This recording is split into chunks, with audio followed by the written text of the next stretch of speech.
up? Yo, what up? What's What good? up? What's good? Nothing much. Chilling, sending this link out real quick. What's Yeah. been going on? Hey, brother. Trying to figure it out, man.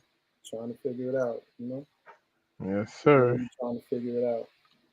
I'm looking at these two screens, and I'm not really good at this. With the multitasking. Yeah. Can't post comments. What are they talking about? Why can't they post comments? Hold on, bro. Uh-oh. Here we go again. Hold on. Here we go Let's see. I don't know. Let me look on my page. How y'all doing out there? I know it's looking a little crazy right now, but Yeah. oh shit. Check. Was you able to do it? I see people on who's that? Somebody on nah. Yo, there's no comments. I can see it on my thing. Yeah, you saw the post that came out from the show, but I don't see any comments from No, I everybody. mean I just typed it in there. Yeah, but nobody else is able to comment back at this point. Uh-oh. Yeah, so let me see. Uh, yeah, bro, we having a serious meltdown over here. What's going on, everybody? If you can, if you could like comment, I can see people are watching. Y'all be like, give us a wave or something. Say hello or something.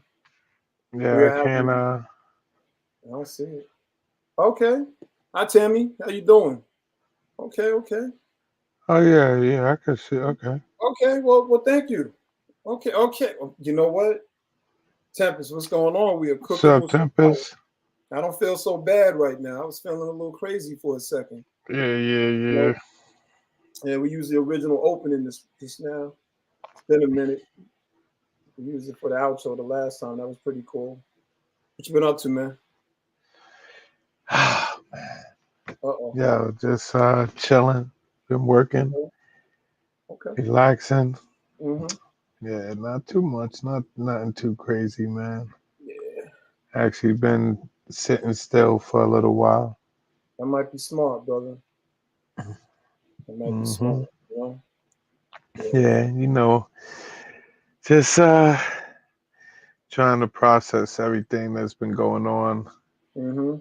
Yeah, this we gonna January, this last couple of weeks, man. Obviously, the main thing that kind of caught the nation's attention, with the situation down there in Memphis. yeah, we definitely gonna jump into that. Yeah, Yeah, and that's a heavy one. So, yeah, we're gonna come into that sort of smooth, you know what I mean? Like, because that, I don't know, like for the first time ever, this one was the way all of this was handled. I don't know, like everybody's calm, but that don't mean people aren't angry. You know what I mean? yeah. Oh, ain't no Yeah, question. yeah. So we'll definitely move into that in a little bit. You know, yeah. On my So end, what's man, been going on there? Yeah. yeah. Trying to make some moves, man. Trying to make some moves, man. Me and my business partner, we've been working on some things, and some things haven't shook the way I would have liked at this point, and the way he would have liked at this point. But we're not tripping. You know what I mean? We're just taking it day by day. You know what I mean?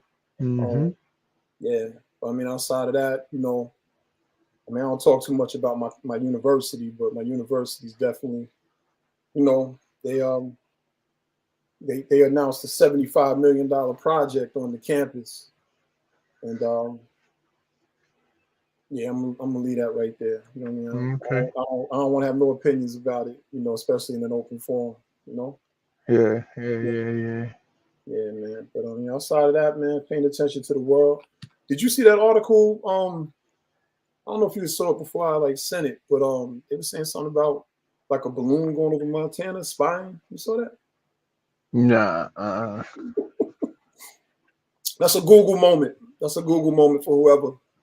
Y'all can go check that on your own. Yeah, bro. He said they had a balloon flying over there. Yeah, but they said they think it's from China, Oh yeah.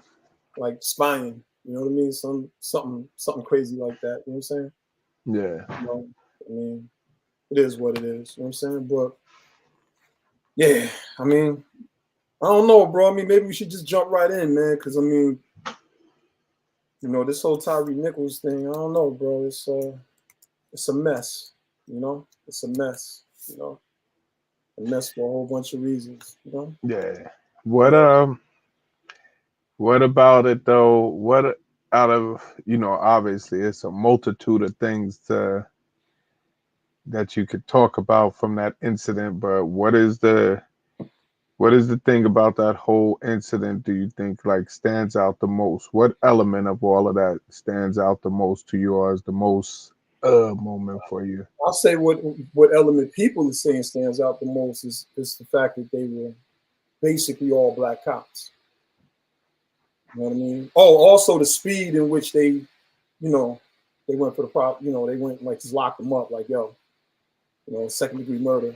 Also that. You know, but Yeah. But outside. so do you think, Mhm. because I've heard that too. So now let me ask you though, do you think that the speed of the arrest, the firing and everything, where you think is the biggest thing that where you think is the biggest thing that was contributing to that? Because I heard they had a new DA and different people and Yeah, all that stuff down there, but what do you think is the biggest thing that contributed to that? I mean, on the obvious answer is they black, you know, or melanated. That's the obvious answer. Like yo, you got basically six or more gang members beating up on a guy that was trying to get home. You know what I mean? So obviously, in most people's opinions, um, that's what it was. You know what I mean? What about you? What you think?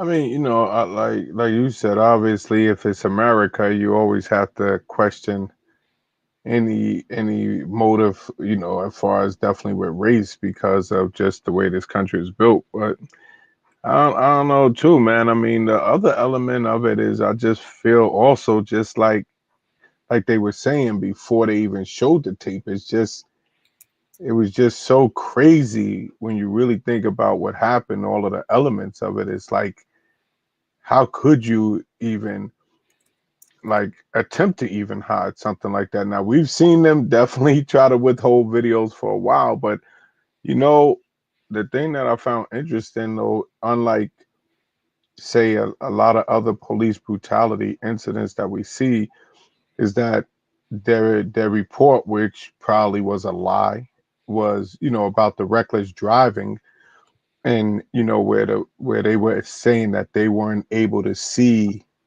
and substantiate that through the videos that he was ever even actually reckless driving. Right. So like the one element that was kind of crazy to me is that, let's say like he wasn't even driving erratically, he didn't even run a stop sign, in a lot of the other videos, even like the George Floyd incident, at least the police start with a reason to be there. You understand what I'm saying? Like, Mhm. I'm not justifying anything that George Floyd or any other of these videos we've seen over time. What I'm Mhm. saying is that before the actual incident of the police brutality and stuff, in a lot of those situations, the police at least had a reason to create the interaction, so to speak. You understand what I'm saying? Where, like, let's say with George Floyd for a minute, they claim there was a passing of like, a counterfeit 20 or whatever. It's not Right. like, the police didn't just drive by and snatch him. They were Right. called, it was a thing. But in this case, that what also makes it look so crazy, it's like it's literally like the somebody was driving and y'all just like literally like picked them out and just was like, yo, pull that car over and start beating the motorist that's in Yeah. that car. Yeah. Yeah. Yeah.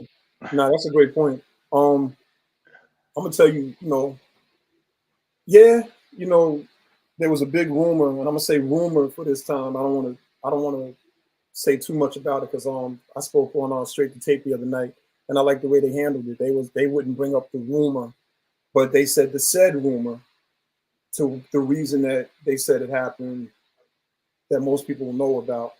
You know, the father came out and was like, "That's not what happened." You know what I mean? That's not what happened. You know what I mean?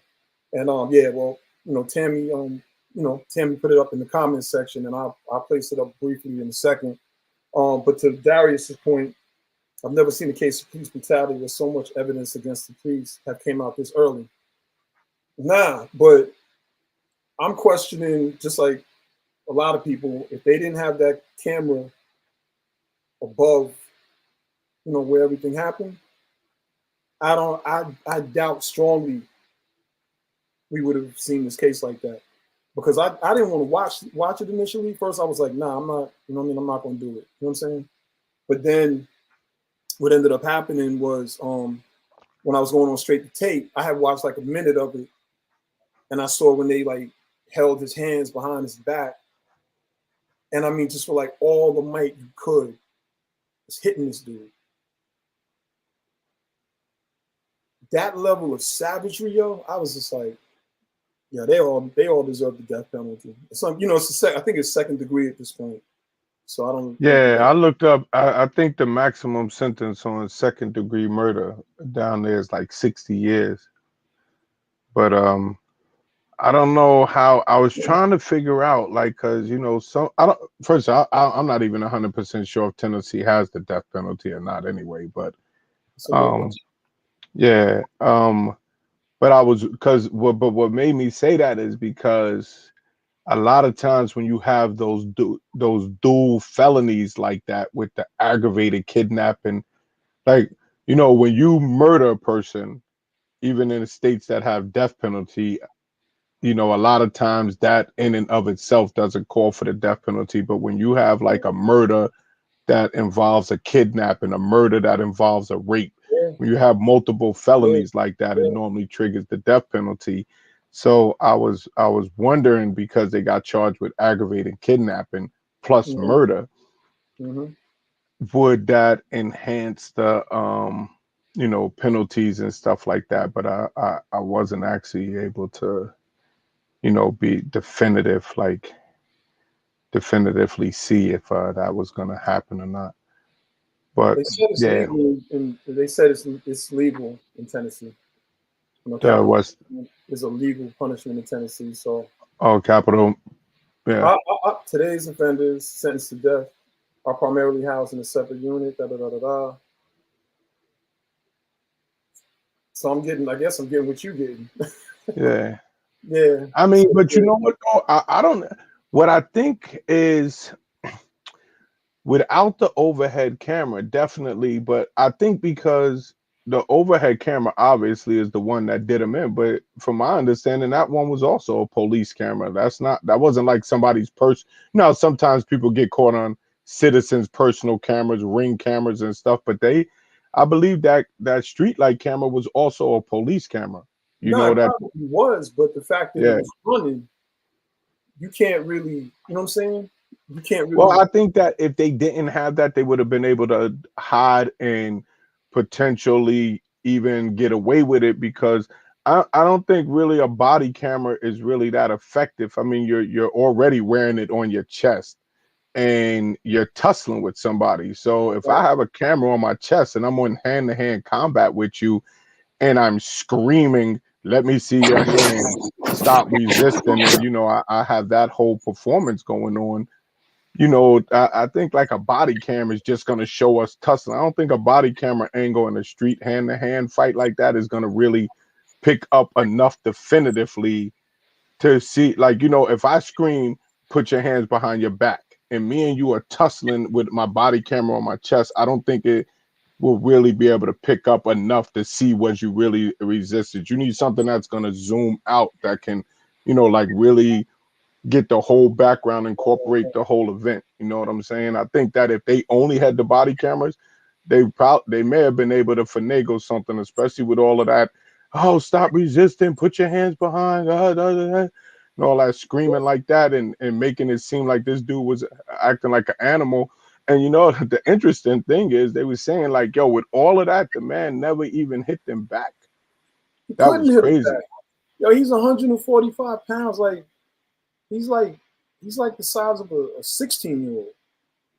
You know what I'm saying? I mean, you know, I know there's grown men at 145 pounds, but I'm looking at my sons. You know what I'm saying? And you know, tall, wiry, 145 to 160, 170. But the way they did them, man, like just trying to not to leave the emotional response to what I saw. Like I really wish I hadn't watched it. You know what I'm saying? Like, you know, I mean, I watched it for sake of the show, and I mean, of course, I knew we were going to talk about it. But there was like an hour-long video where it's not an hour long of that, but what it is they had every single camera option that was out there. Mm-hmm. So, you know, I sort of scrolled through it. One of the cops laughed and he was like, yeah, you know, I hit him like this. And then they up there, you know, yeah, like, you know what I'm saying? Like it was like they played a football game, like it was a boxing match.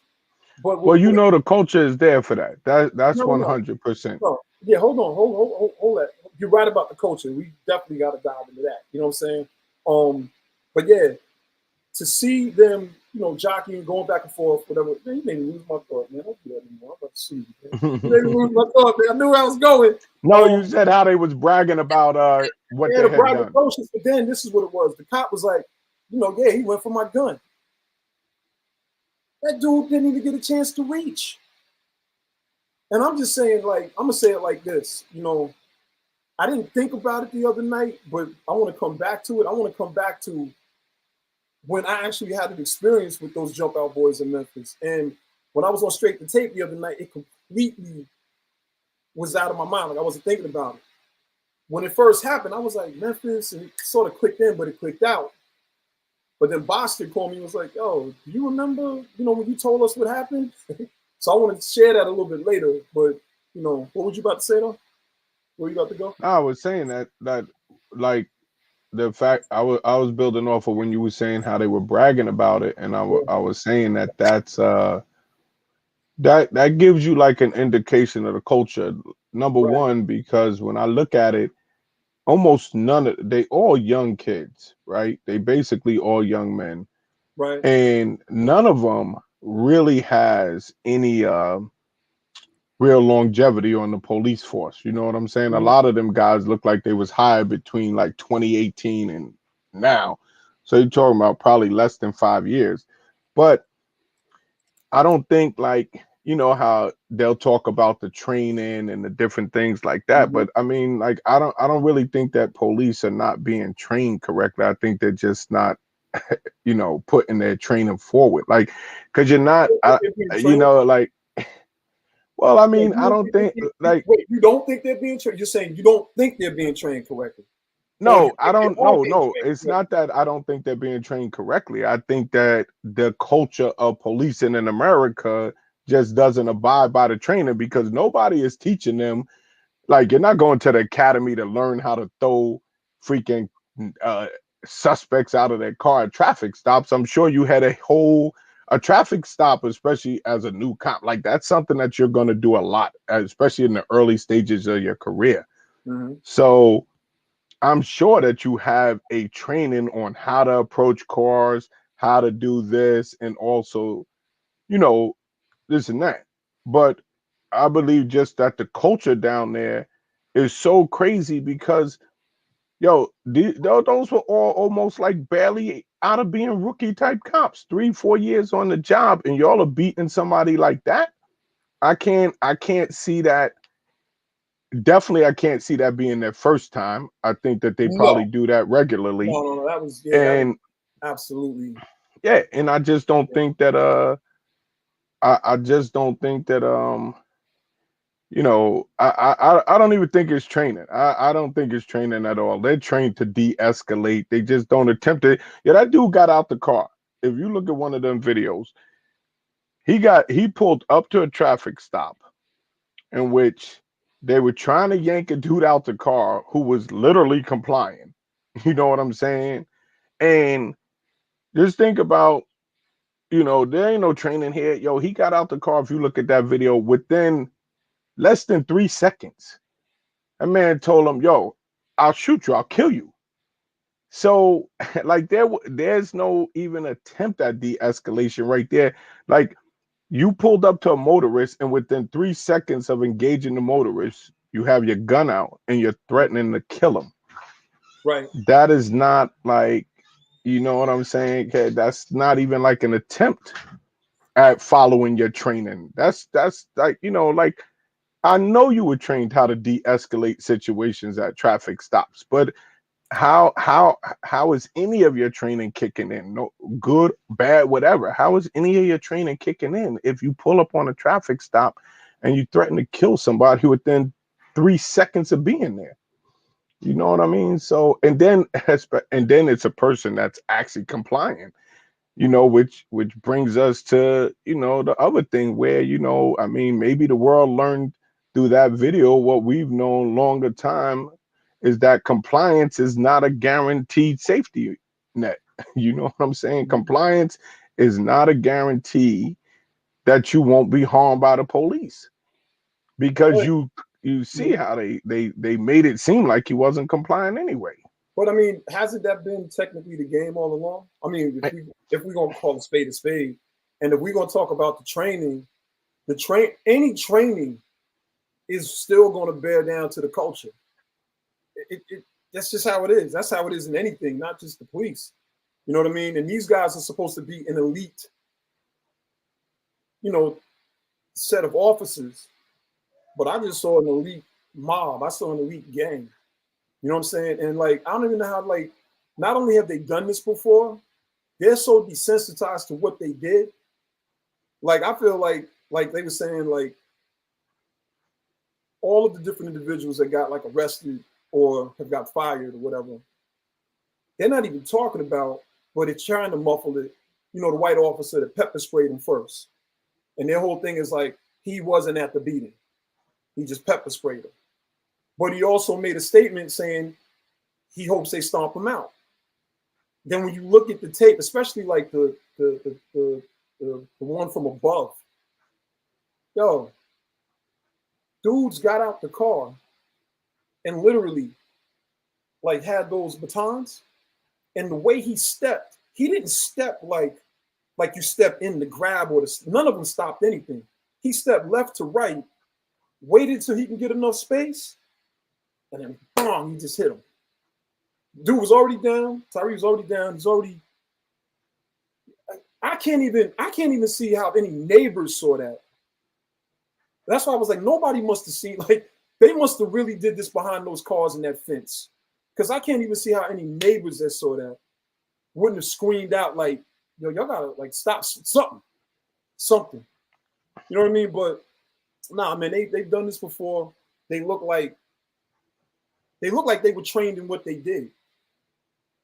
To me, so you know, Well, you know, they've done it in running too, together, you like know, you said, like the dude said, oh, I hope they stomp him, because he know that they do, he know that they stomp people.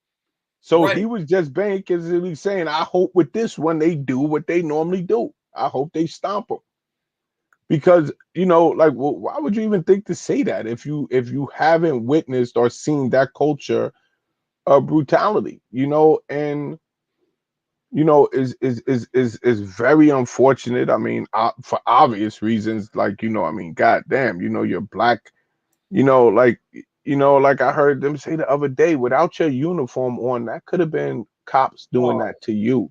yes, bro. You see what I'm saying? Like, yo, literally, you could be beat to death like that by a police, even though you are a police, if you ain't have that uniform on in a situation, just because you're a black man in America. And then so to do that to a dude, man, like, you know, and it's just crazy, because So, mhm. I also wondered, like, the other side of that, like, you know, I'm sure, like, his mother made a good point when she said that, you know, she's gonna pray for the officers, because, you know, not only did you disgrace yourself, man, like, you know, you disgraced your entire family, kid. Like, So I'm sure there's members of their family that don't agree with that type of stuff. You know what I'm saying? That's, but I started thinking of it from a perspective of like, I don't know if one of those, I haven't followed enough to say like what's their living situations, are they married, their children or whatever, but I just thought about that and I was like, damn man, like what is it going to be like if one of them officers got like a kid that's in school? Like, I mean, they like 30 and under, so maybe their kid is like only in elementary or something type school, but I just started thinking about even from that perspective, like do your kid go to school, man, and what is going to be said to them about like, yo, your dad beat up this and that, like, what was it like going home talking to, you got arrested, you get out on bail, I just thought about not so much how they felt, but like also like their family members and stuff like that are like, just everything ruined, man. Yeah, And they just like any other savage murderer criminal. They ain't think about their own family. They made their decision. So I mean, I feel bad for the children. yeah, for the family, yeah, Yeah, for I feel that bad family, for yeah, the family, but they ain't got nothing for them to do. Yo, Charles, honestly, man, like they could all like. I don't know if there's a death penalty. I was able to find out. You yeah. know, Tracy, what's good? How you doing? What's up, Trace? Trina, what's good? Tia, hello, hello, hello. Who we missing? Kimberly. Just wanted to shout y'all out real quick. Darius, Tammy, Tempest, once again. Hello, hello. Thank y'all for joining us. Um, but yeah, going back to what I was saying a second ago, man. Like what I liked about the speed of this is it can set a bar, hypothetically. I like that. You know what I'm saying? I like the fact that it's like, yeah, this is what we're doing. But what I don't like about it at this point is like some of the discussions about self-hate. That's an obvious case of self-hate.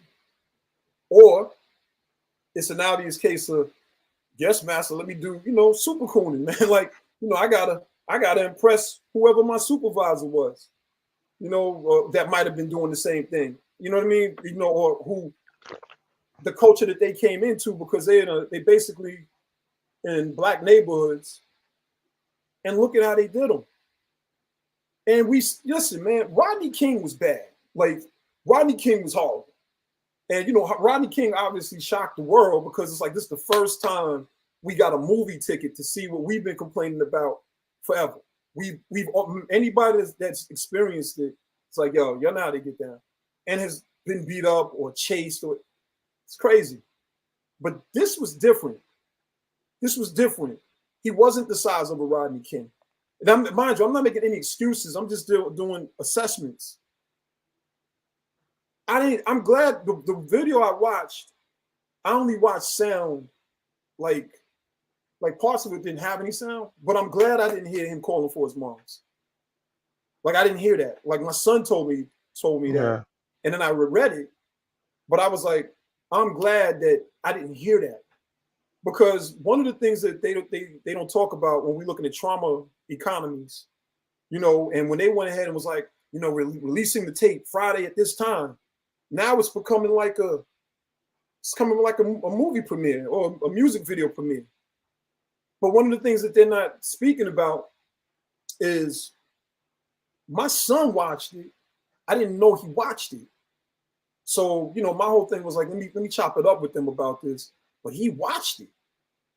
So then I get a call from his mother, like, yo, like, did you talk to him? I'm like, nah, I was going to talk to him. And wait a minute, he watched it? You know what I mean? It threw me off. And in my brain, normally when this stuff happens, I'm sort of on it. But this time I was moving slow. But then when I talked to him, and I talked to his brother, and when he spoke about the range of emotions he went through, and I was like, you watched it all? Like, you watched everything? He was like, yeah. I'm like, But just like I think Tico said the other night on Straight to Tape, he was like, this is their Rodney King as far as seeing something like that. This isn't just, it just isn't like the murder we watched with George Floyd, which is just so horrible that like most of us are trying to put it out of our minds. They actually got to witness the brutality and then you find out that he dies. Yo, Charles, did you see the tape? Yeah. Did you see how they kicked him in his face? Did you see how many? Did you see that? Yo, I was like, yo, man, Ooh, yeah, yo, it was just, yeah. well, I know, I just was like, damn, well, we least, they always say all cops aren't bad, which is probably a true statement. And that, there's good cops out there, which I'm sure there are, but they at least ain't 1 in 5 or 1 in 7. The ratio gotta at least be 1 in 8, because we saw Oh, 7 freaking cops watch come a on, man. dude, or well, 5 cops, and then these other 2, well, some they said wasn't at the second scene. But so at the bare minimum, the ratio of good cop to bad cop is not 1 in 5, because we watch 5 cops just stand there and watch a dude get beat for absolutely no reason at all. Like, the dude didn't even fight back. That's what I was watching. I was like, yo, this dude is not even making an attempt to defend himself, and they are still hitting him. Sure did. And I was like, yo, that's Sure did. crazy. Sure They was telling him to get on the ground. When he was on the ground, they was telling him, give me your hands, while you had his hands behind his back already. Like you said, it was almost like it was a setup, and so it's easy to see where these girlfriend rumors and stuff like Right. that, because Absolutely. the beating Absolutely. seemed almost personal. Because it's like, how was you that angry? Because here goes what you know.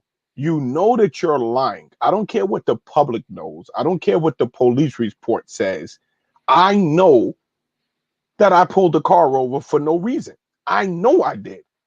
And then to pull a car over for no reason, to have a person not resist me, not hit me back, and still muster that level of anger and brutality, it's like, yo, what the hell is wrong with you, kid? Yo, but Like, how are you that mad at somebody that did absolutely nothing wrong? You know what I'm saying? So it's like crazy just to even see like that I don't think whole that goes thing. back to what you said earlier, though, Charles. I think honestly, you hit it on the head earlier, and now you're speaking to the nuanced logic. It really wasn't as anger as much as it stirred up the anger.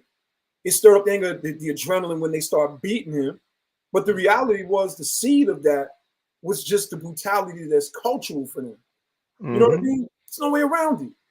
Yo, Yeah. dude, they were getting tired beating him. Yeah.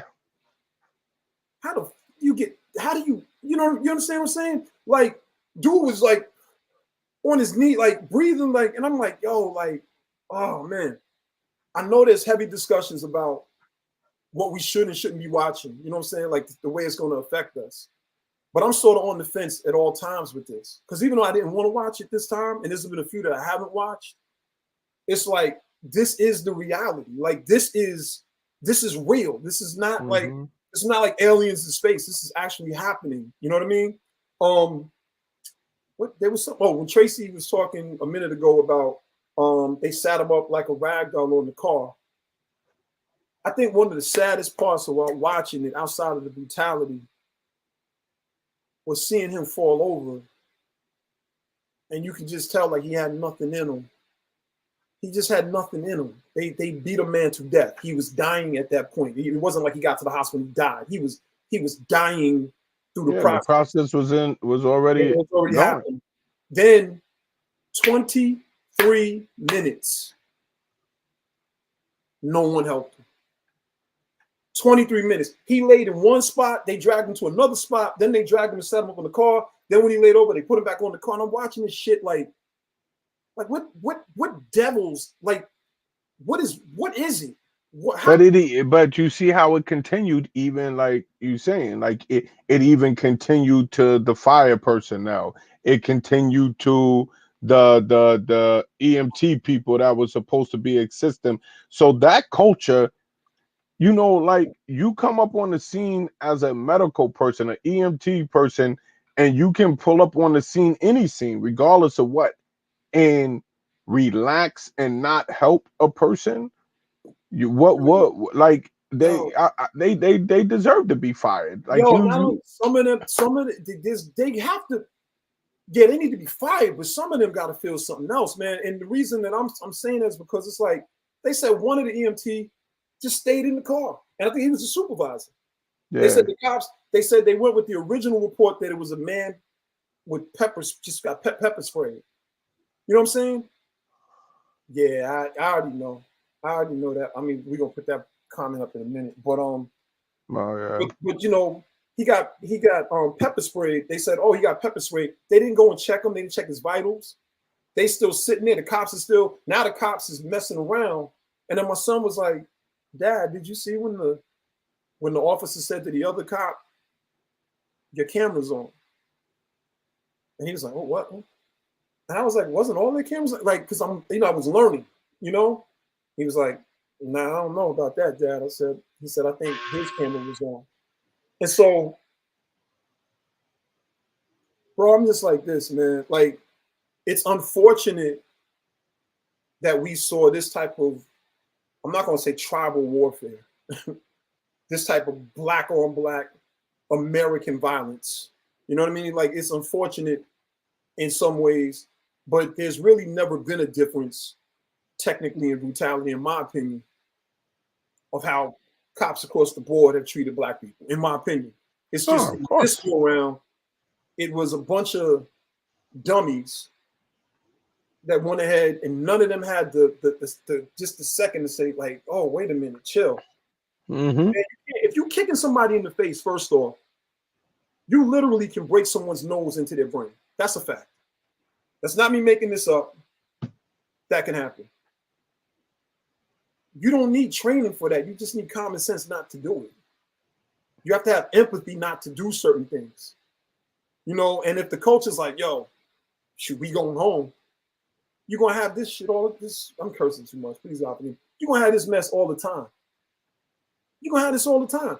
Yo, I'm going home. It's not even guns being like show me the tough cops that'll go against people with the guns out. And then, you know, something happens because a gun was on you, a gun was on them, and y'all was shooting back and forth. But the amount of punkism, if I can make up a word, that you see where they're not fighting back, they don't have a weapon. The only thing they have is their voice. That's all he was trying to use. Yo, bro, this is the reason why people hate cops. If you watch that tape, if you agree with it or not, this is the reason why people hate cops.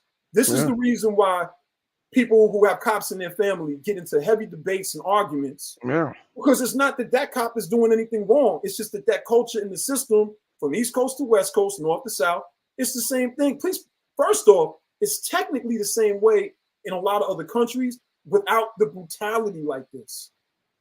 So you know, the bully parts of it and doing what you're going to, all of that's there.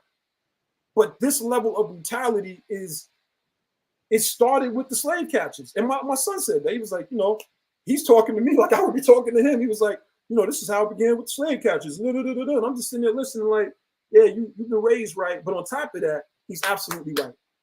They haven't changed anything because they haven't had to. You know what I mean? Even though we've discussed some possible solutions, but they haven't. Yo, it's just the it's just yeah. Stephanie said the one name Emmett. You should have had. You know, when I saw that name, I thought to my yo, Stephanie, Deep. I'm gonna tell you something, right? When I saw the name that one of them was Emmett and had what happened, and it's in the South, you know, I said to myself, I wonder if he was named after Emmett Yo, that's Till. crazy. And then or it could just be, you know, a family name or whatever. But yeah, and then, you know, I was actually listening to some of the comments, well, not listening, but reading some of the comments Al Sharpton said. And, you know, I don't always agree with him, man, but he was right on point. And one of the things he was saying is like, yo, y'all literally did this like in the vicinity, in the backdrop of the National Civil Rights Museum, of the Lorraine Motel where Dr. King was killed. Wow. Like, yo, like, listen, man, like, yo, somebody died on the streets of Memphis. And you know, because the hotel now is the Civil Rights Museum. But yo, somebody died on on the streets of Memphis for you to even be on the police force. And you beat, and then you join the police force after all that was sacrificed for you to even be Wow. on the police force, and then you join the police force, and within 2-3 years of employment, you casually, laughingly Laughingly. beat a black dude. Not that you should have beat a white dude, but beat a black dude to death in Memphis, Tennessee, the home of the civil rights, the assassination of Dr. King. Like, yo, what was you thinking, kid? Like, what were y'all thinking that night? Like, I can't even understand what you were thinking, whether you were on camera or not. Like, yo, I just that's your, and you know what though, but yo, black people have always known that, yo, black cops is as worse as them white cops, man. When Absolutely. they get caught up in that Absolutely. power, man, Absolutely. they is as disgusting and as Absolutely. nasty as any freaking white racist cop. And but here's the difference, man. What you see when you talk about Black Lives Matters and Blue Lives Matter is, yo, see, black people are mad as hell at them cops. I would argue they even more mad, and they want them to go to jail. Yo, people want them executed for what they did. That's yo. The first thing I said is I was like, yo, they should. When I saw that and heard that, I was like, yo, they should execute them. I was Yo, like, I yo, mean, that was my first thought. I was like, yo, I hope yo, that they are facing the death penalty for this. dude. Yeah, I mean, yeah, they do deserve the death penalty. They deserve it twice. You know what I mean? Like, I mean, listen. I mean, listen, man. We've seen some. I'm gonna say it like this. Please, God, guide my words, because I don't want to say the wrong thing on this thing. But people sometimes get real upset when an officer gets killed, and they get upset not because of just the sadness of someone dying, but then they get upset at the people who are like, you know, they do it to us. And what I'm trying to say to people is, now, mind you, one of my closest family members is a cop, and a lot of people don't know that. And we have to have some hard discussions. We have to have some hard discussions, and this is one of them. There's no easy answers for stuff like this, but where's the Blue Lives Matter right now? Where y'all at? Like, where's the Blue Lives Matter? What's your viewpoint? Why y'all so quiet? We know why you so quiet. But you can't talk out about one thing without, well, and hypothetically, without talking about something else. And I do hope they get a capital murder charge. They abducted and hunted. Yes, they did. Because when he got away and ran, some of the cops were so tired, and some of them had got pepper sprayed. And you know what they say, like, if you run from the cops, they're gonna beat you worse and all this other stuff. But even by a show of hands, like whoever's in the chat or whoever can hear this, if you watched it or didn't watch it, can you just put that in the comments? I watched it or I didn't watch it. I watched it or if I didn't watch it. If you could just put that in the comments. And if you didn't watch it, my thing is don't watch it. Like, if you can avoid it, don't watch it. Didn't, good.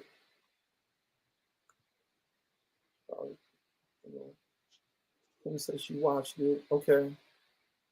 Didn't watch it by Luma Maria, excuse me. Tracy Robinson did. Okay. So John watched it. And I ain't trying to like have your, type up a whole bunch of stuff, but if you didn't watch it, can you just type a sentence why you didn't? If you did watch it, can you type a sentence why you did? And I know this might seem a little crazy, but I'm just trying to learn something. I have a black son, can't do it.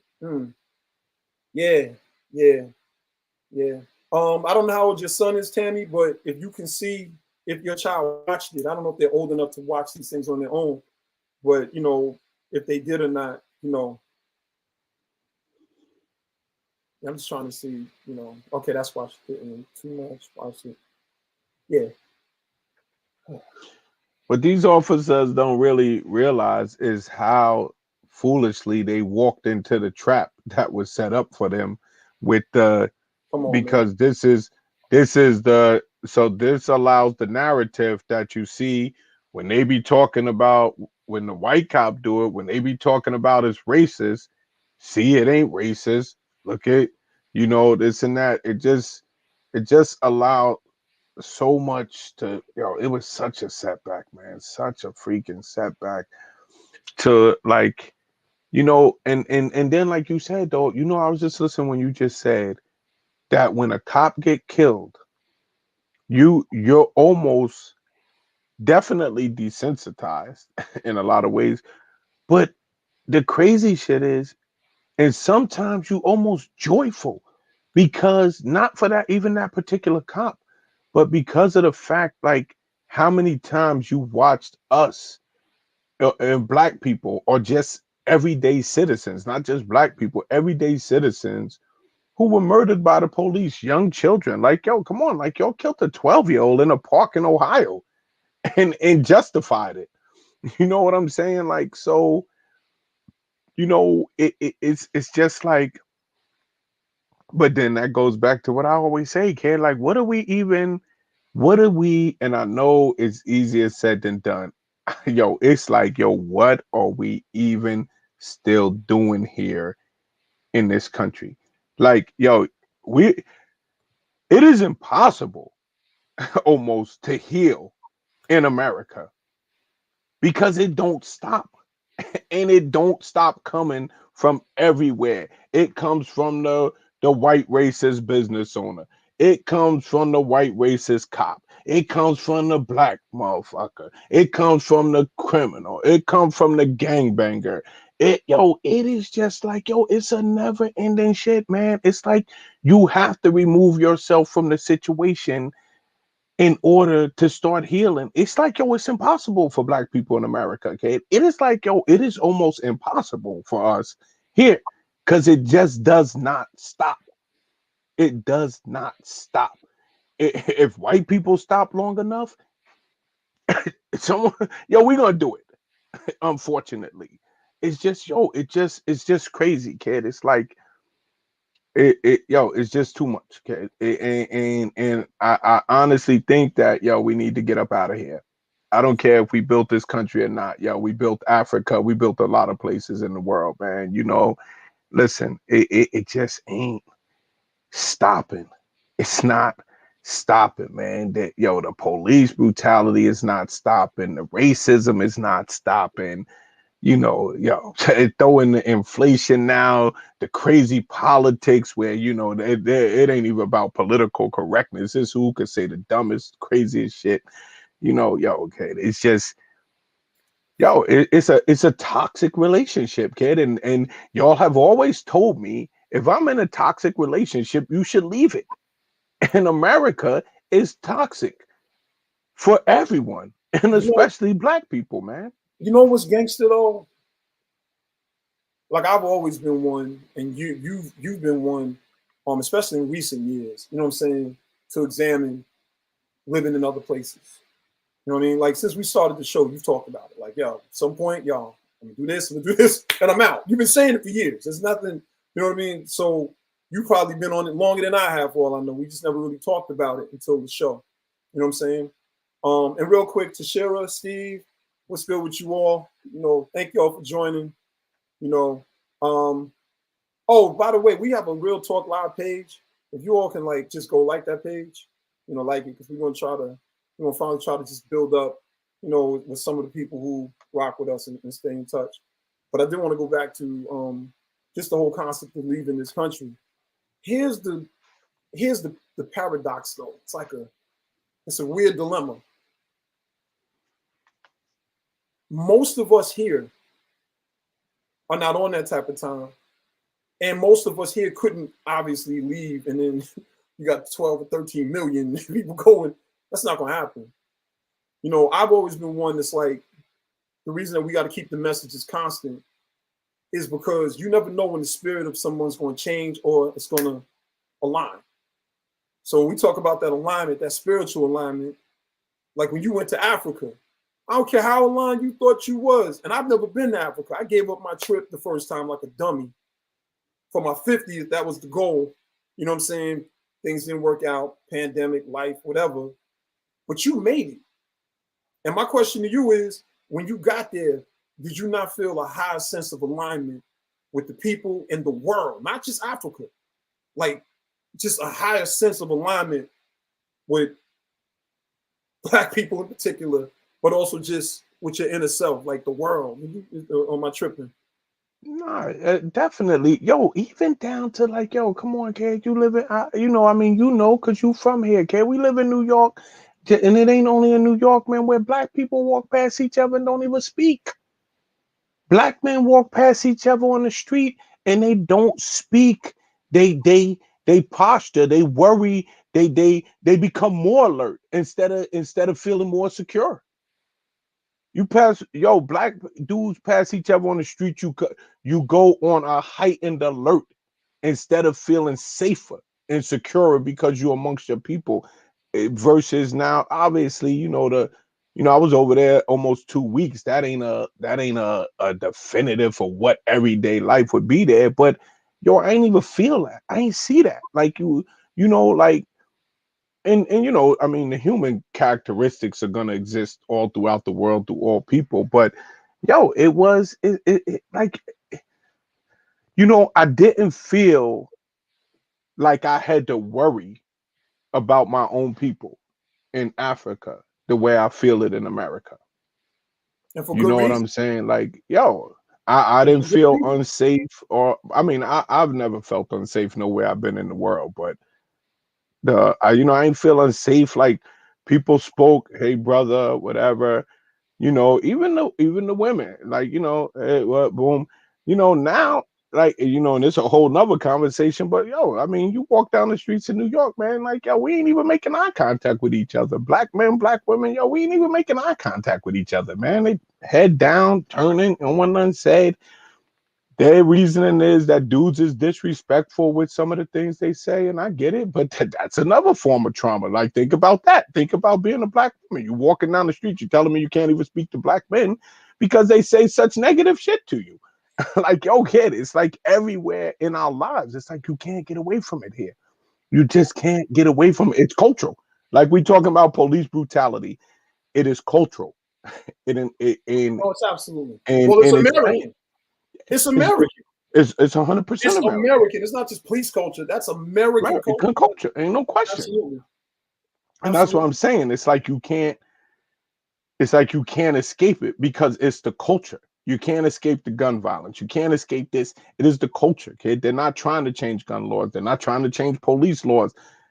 Yo, at the height of Sandy Hook, when you had that one of the first incidents of that total kindergarten class getting slaughtered, nothing changed. You watch George Floyd, you watch the whole world protest, not just Black people. You watch the whole world protest. There was literally nothing changed. Nothing. Like nothing. Like we ain't even dotting out a word. We ain't even whiting out a word in the laws. Or we're not even producing a piece of paper to even think about writing no new law. Just go protest, finish protesting, and get the fuck out of here. And let's start this shit over again. Chasing money, because that's the only thing we really give a fuck about is money Yeah. and violence. You know what I'm saying? So Yeah. that's it. It's like, yo, all right, let's start this over again. We getting ready to start this love, hate, toxic shit all over again.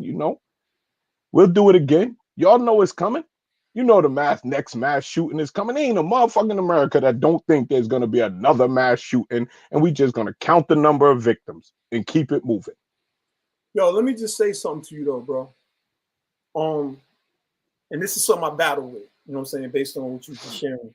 And also, I'm going to go back really quick to Stephen's point, and I'm going to tie the two together real quick. He said the world needs a paradigm shift towards love. By that, I mean partly a leader who stands for that, not 4 or 5 on the side of riots. Now, I want to keep that, but I also want to say this. I was the dashiki wearing dude with the afro, with chew sticks, burning incense. That's me. You know what I mean? I miss some chew sticks, man. Man, I can get it for you. I got you covered, man. Listen, we can. Anybody wants chew sticks, hit me up, man, because I know where to get them. I still know where to get the oils, all that stuff. But the point I'm making is this. You know, and Steph said something down here also about a compliment and looked at us and I got you know, it. and then there's a few comments that's gonna go, but I was sort of speed reading. No, I don't want to go to that one yet. I'm gonna stay on Steve. Okay, which one you want? You talk it and I'll put it up. Yeah, I gotta find the other one. It's what Tashera said. So real quick, as far as what Steve said, a lot of us that get cultural awareness, a lot of the times, like we become more peaceful, but we also have registered thinking in our minds of different situations. So in essence, if we come across somebody and they're racist, we already have a place for them in our brains, like, oh, that's just a racist. Boom. We come across a violent cop or a racist cop, you know, whatever. Oh, we know this is a racist cop. Okay, boom, I'm handling myself like this. I'm gonna be like this, no problem. Basically trick them. You know what I'm saying? Just, yeah, no problem. I would say, yes, you know, let me get up out of here. But then when it comes to our people, when you living out that type of love and living out love is sort of allergic to people sometimes in this country if they're more attuned with the American system of violence and love. And so love is secondary. You got most people like, I love my gun, you know, I love my dog, I love my humans are second. And so I have an unpopular opinion on that. Oh, we coming right back. Well, we still in it. We still in it, Tashera. We just sort of dealing with the nuances. The paradigm. Tashera, you want the link to come on and discuss it, or you just want to type it? Join us. Anybody wants to join us. Oh, that's another thing. Anytime y'all want to join, come on. As long as it's not like a show where we have guests or something like that, like we welcome y'all to come on. And then what did Tashera write right here? No, what's what Stephanie wrote. Can we put Steph's up real quick? Steph said, my friend and I gave a brother a compliment. He looked at us like we said curse words, looked us up and down, like, how dare you? We said it's a compliment, calm down. Okay, going back to my point about love. I know what it's like to be the weirdo because you're being nice to people. I mean, literally, I know what that's like to be the strange weirdo because you're literally just being nice to people. It's no different than when I came from New York to North Carolina. I had to get used to people speaking to me. I wasn't wired that way. And, you know, we laugh about it over the years, but to a degree, there's something sort of sad about that. You know what I mean? Where, to your point, Charles, you know, brothers mean mugging, but that's a dual part of the American violence. That's a dual part of the black on black violence, which is second to American violence. You don't have black on black violence, white on white violence, Chinese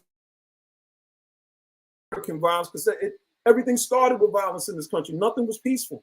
It's not like people came over here and just was planting flowers and hugging the Indians, and then for the original people here that were here even before the Indians, it wasn't like they were showing any love neither. They were actually ignored. You know what I mean? So that's a whole nother discussion. But this whole system of violence makes it where you got to be with your head on a 180. I'm still with my head on a 180. But I was also the dude that might have a dashiki. I never really wore the kufis. But if I had a kufi, like my man Seven said, don't let this kufi fool you. Like, I'm still on guard. You know what I'm saying? It's just I have a way of processing the different scenarios and situations, but I'm trying to move through with peace. Think about how many times it could be a white person, a black person, they come in the room like, hey, everybody, how y'all doing? All happy, and everybody's sort of like just sucking the energy right out of the energy that was just introduced. It gets sucked out. That part of American energy, this synergy thing, that's what I think spiritually we're fighting. And I mean that because there's enough black people or melanated people all around the world, just like there's enough white people, Chinese people, Asian people, Latino, we all over the world. But the thing is, how we treating one another, that's where I see the battle. You know what I mean? I have to be on guard. If I go outside right now and I jump in the whip and I go to the store, if I get like one of my lights out, I got to worry that if a cop comes to help me or pulls me over, let's just say, and I'm work, I got to worry about my safety because I've been in situations where the cop can clearly see that the vehicle's disabled. They're not worried about that. They still questioning me on why I'm there.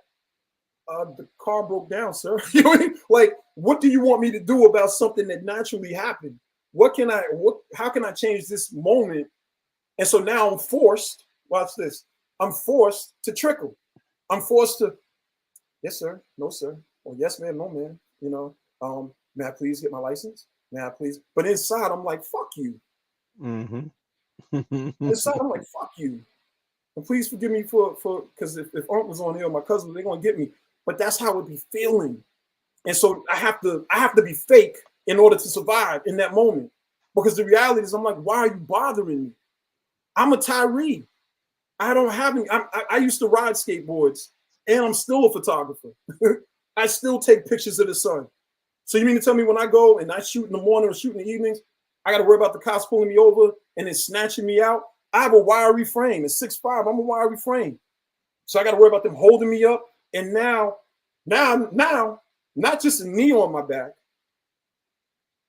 Now I have to worry about being at a stoplight.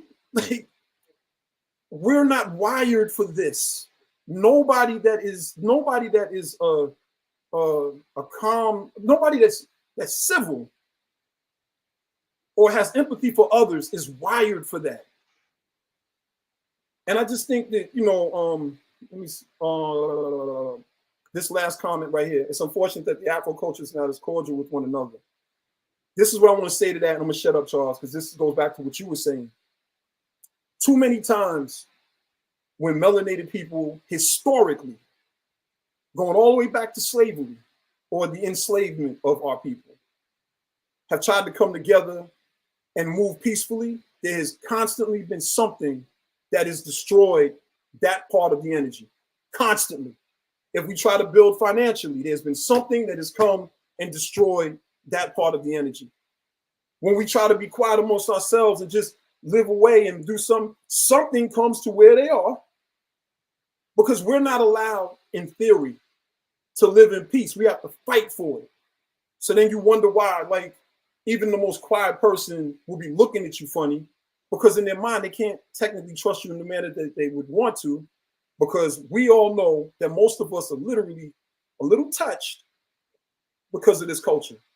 So I know I was being a little long-winded, bro, but No, I was listening to that. You know, you said something that about the finances, man. I was wondering something you touched on because I actually uh John Hope Bryan. Are you familiar with who that is? John Hope Franklin or John Hope No, Bryan? John Hope Bryan is his name. No. I don't know how I became, but he has like an organization, a nonprofit, but they had started a program in Atlanta where I think they put like $50, or they was talking about putting like $50 in every school kid account, and Oh, wow. and so that they learn financial literacy. So he posted something about that on Instagram, and he said as we expand the it'll start including the black banks. So, I ain't even thinking these dudes gonna respond on the comments. So I wrote in this comment because I don't know the dude. I just was looking at something he put on Instagram, but I see, he has like these organizations or whatever. So he must have some type of following popularity with it. But anyway, so I wrote in the comment section, I said, why do you have to wait to expand for the black banks to get involved with in a black city with this type of stuff? And I was like, why weren't they brought on initially? So he actually responded to me and said, yo, the black banks was there in spirit, but that's why I said, yo, I wanted to look up something because he said, yo, they was there in spirit. He said, but they lacked something. They lacked the technology or something, right? So I responded back and I said, I'm not trying to be antagonistic like on your post. I said, yo, but what does that mean? What do you mean the black banks lack the technology to what? Set up accounts? Like I didn't understand what he meant. But I was like, yo, I'm not trying to call you out on this. You know, I never even heard of this program. I'm actually trying to learn something from it. But I was like, what, like you saying that the program expands, then you're gonna include the black banks. And I was like, I really, I really didn't understand what he meant by they weren't able to be included initially because of the lack of the technology. And I was like, but it sounds like the program, you're just opening up accounts and putting $50 in everybody's account. I'm sure it's a lot, a little bit more logistics to that. But I mean, like I was like, damn, the black banks can't open up their accounts. Like, I never found out what he meant, but you just made me think of that when you were saying about the like finances and us and all of Yeah. that. Listen, bro. How many times in our earlier years was I talking about the African Union and the gold and the minerals and all of the resources of Africa, creating that one economy, and what they did to Gaddafi for even speaking that? Regardless of what you think about him, make no mistakes about it. There was some other countries involved with that. Do your homework, Google it, They learn. say Senegal, when I was, it's funny, man, when I was over there, they in Kenya and in South Africa, they actually spoke about Senegal. They was like, one person actually even said to me, this is in South Africa, she was like, yo, that Senegal is like slowly becoming like Africa's best kept secret because of how much the people from there, that athletes and stuff. And I guess that goes to like, I think Akon and all of them dudes is from out there. They were saying about how much they come back and invest, like their athletes, their people and stuff like that, that they do a lot of investing back in their country, but they haven't really learned how to like own it. They like, they just throwing the money at it. Like, but the technological advances they were saying is cool. But I want to go to Senegal anyway because I want to go to Gory Island, man, to do a Yeah, no yeah, yeah, return. yeah, yeah. Yeah, one of these days. I mean, there's a few things I want to see over there. You know what I mean? So, and I told you, man, one of these times, like, let me know when you're getting it together, man, because that's a whole nother discussion. You know what I'm saying? As far as going back to the continent, but I do want Yeah, to see yeah. I it. mean, it's just a matter of Mhm, putting it together. Like, I mean, we could easily, like I said, I have a mhm. cousin that's a travel agent and everything. This is like her Right. specialty. And you could like really put it together and you could put it enough in advance out there and Tashira said tag her in. Okay, I got it. Yeah, you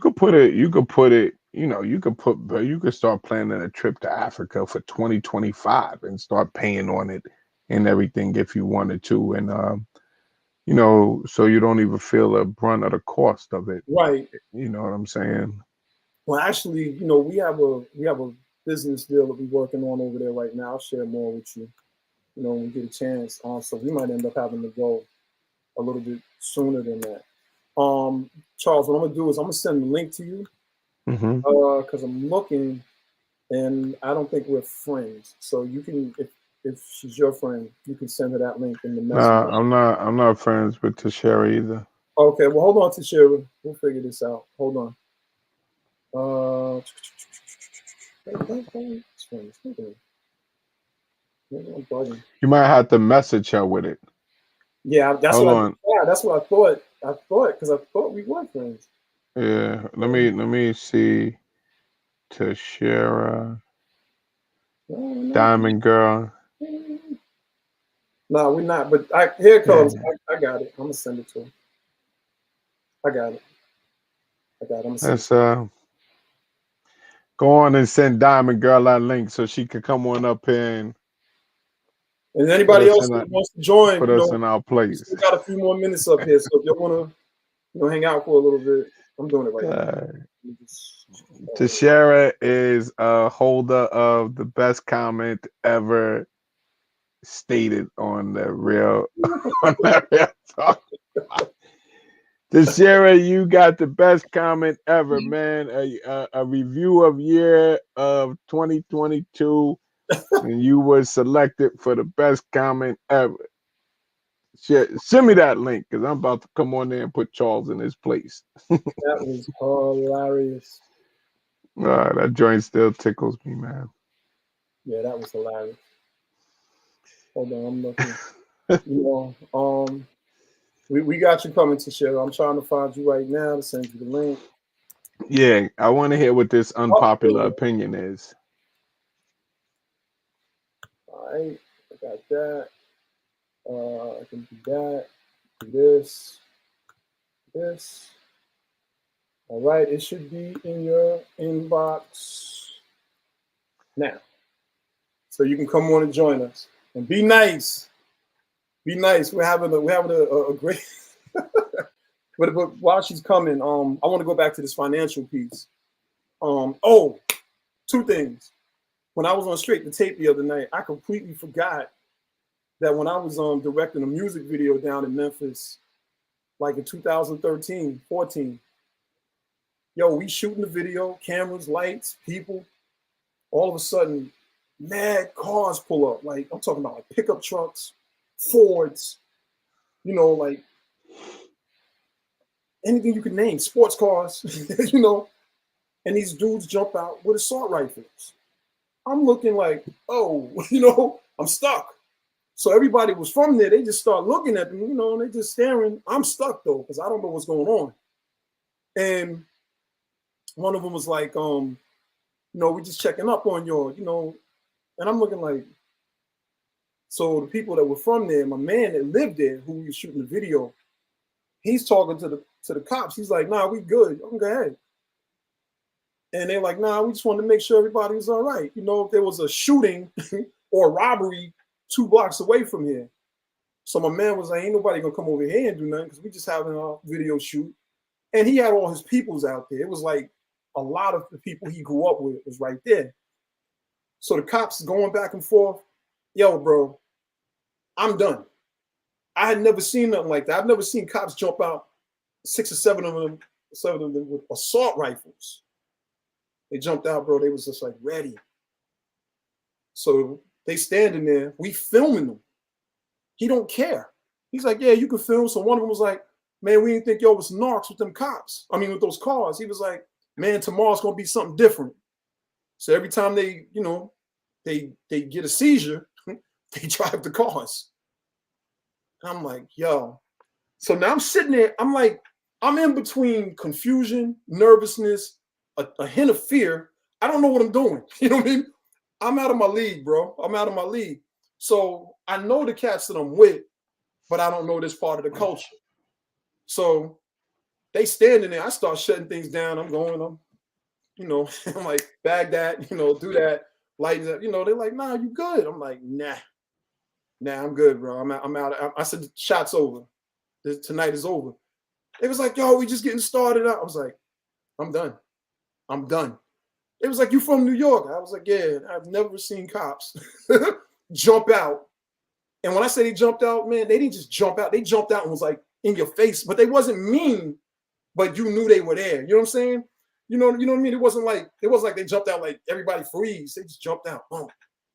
Bro, that was my experience with the jump out.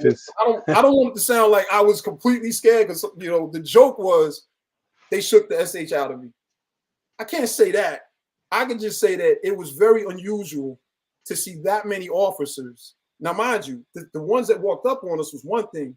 They had mad cars that sort of came, and they had other cops on the outside of the street, so we was boxed in. They were ready. And so my man said, what if we would have ran just out of fear? Bro. That would have turned crazy. Yeah, we could have got shot. I mean, or beat up or jumped or whatever. You know, the other thing. Where's Tashira at? She, I don't know. It's sent. Tashira, where are you? We're trying to hear this opinion. But real quick, also while she's coming in, as far as the financial aspect, like I said on the show the other night, like, yo, we got to start getting like gangster with people, man. Where it's like they do something like this, everybody gets sued, bro. Like everybody gets sued, you know. Police unions get sued, the cops get sued, The department gets sued, the city gets sued, the officer gets sued, everybody gets sued. Now, of course, you can't sue everybody, but we don't sue enough. You know what I mean? Using finances to our benefit. You know? Did I freeze? No, I didn't freeze. We definitely don't use our best economic power, but something has to give, man. Something has to give sooner than later, man. Real Because quick. it's Yeah. I was saying, yeah, it's just getting so aggravating, man, so annoying. And it's pushing you, honestly, and this is sad, it is pushing you to the point of being desensitized to it in a way, you know? I mean, obviously this one, there was so many layers to it, it was impossible to ignore. I don't think I'm trying to see what these sentences, what kind of sentence Yeah. you think they're gonna end up with? I don't know that, but I'm hoping that the charges get changed where they can live the rest of their lives, natural lives, on death. I mean, in prison or get executed. Yo, if Derek Chauvin got about 24 years for the George Floyd killing, 22 years or And something they're like gonna that. get 48 years. I hate to say it, man. I hate to say it. Yeah. I don't even know, man, because they did. I don't know. I don't even want to say that. I don't know, bro. I mean, okay, we talk real here. They did kill a black guy. What if they would have killed a white guy? Which, of course, they wouldn't. But I'm just asking. What if they would have? And see, that's the other element of it as black people, even to what you just said, that the ease in which y'all did that to a black man, as if, like you said, y'all were like barbaric savages who Incredible. lacked any type of self-control. That's Okay. really what you look like out there. You look like a barbaric savage that Yes. had a total lack of control, right? Yes. So, is to Hey, your Charlotte. point, Yeah, I'm listening, brother. to your point, it's like, but you would have been able to control that brutality and savagery had that been a 27, 28, 20-year-old white guy getting out that car. You would have been able to control that brutality. You would have been able to control that savagery. You would have been able to control your barbaric actions.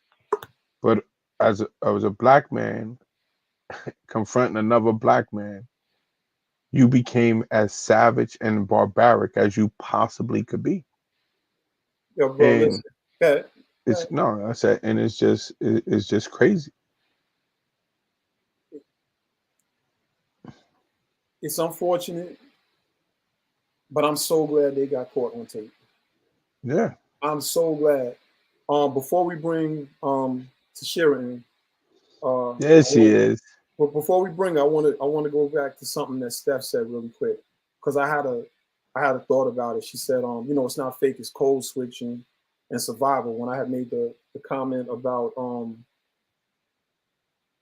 being You have to start faking it, like, know, hey, how you doing, sir? yeah. Yeah. I'm gonna say it like this. It really is me being fake, because if I just code switch, a lot of times when I code switch, I'm not worried about dying.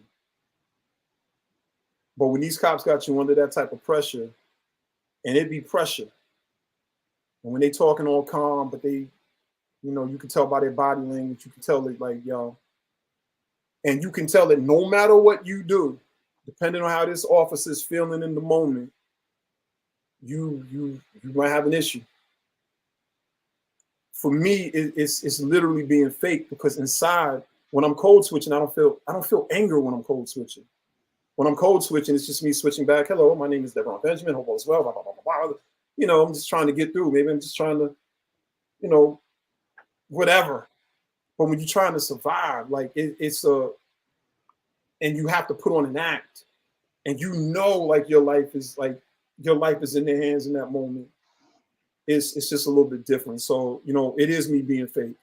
You know what I mean? Just to to survive. I'm being fake in that moment to survive because the way I'm feeling is not what I'm presenting. Literally, like I'm feeling the anger, like I'm feeling the time when I got pulled over in Virginia, and they made me park the car, and they was like, "You gotta have to have somebody come in from North Carolina to come and drive with you, because if you move that car, you go into jail." And I was like, "Why?" You know what I mean? Like, what did I do? Oh, your license is good in every other state but ours. And I never forgot when the cop, the nice cop, the nice one that said, this is, you're gonna leave your car. But he said, well, we smell marijuana.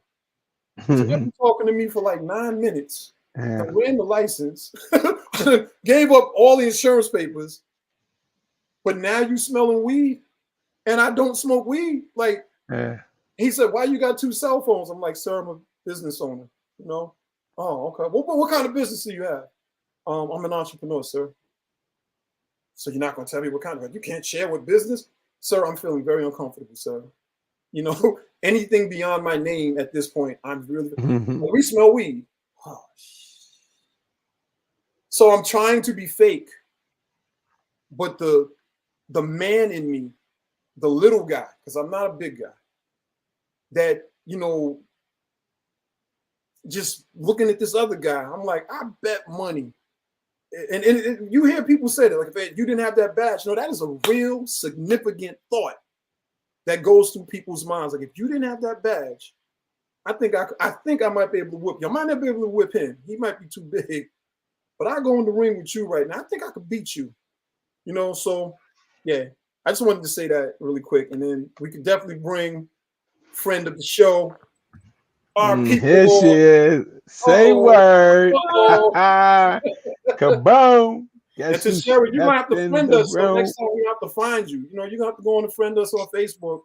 So we don't have to do all this digging and stuff, because you've been here before. So we know, whatever you're thinking, we're already prepared for it. You know what I mean? Well, that's good. How are you gentlemen doing tonight? I hope all right. We chilling. We good. Listen, I hope we're okay. I'm going to go ahead and jump right into it, okay? As far as what you feeling tonight? Let's set the tone with you first. I just got in from doing laundry. That's why I couldn't jump right on. So okay. Had to go in the office today, and right after that, my son cooked dinner. Then I went and washed clothes. So nice. So you're not upset about nothing today. We ain't about to get the Tashera. Why I gotta be the angry black woman? I'm just speaking. We didn't call you that. We didn't call you that. See? We didn't call you. I did not call you the angry black woman. So I'm doing well. I got all my stuff done. So I'm gonna just go ahead and jump right in. Right? Okay.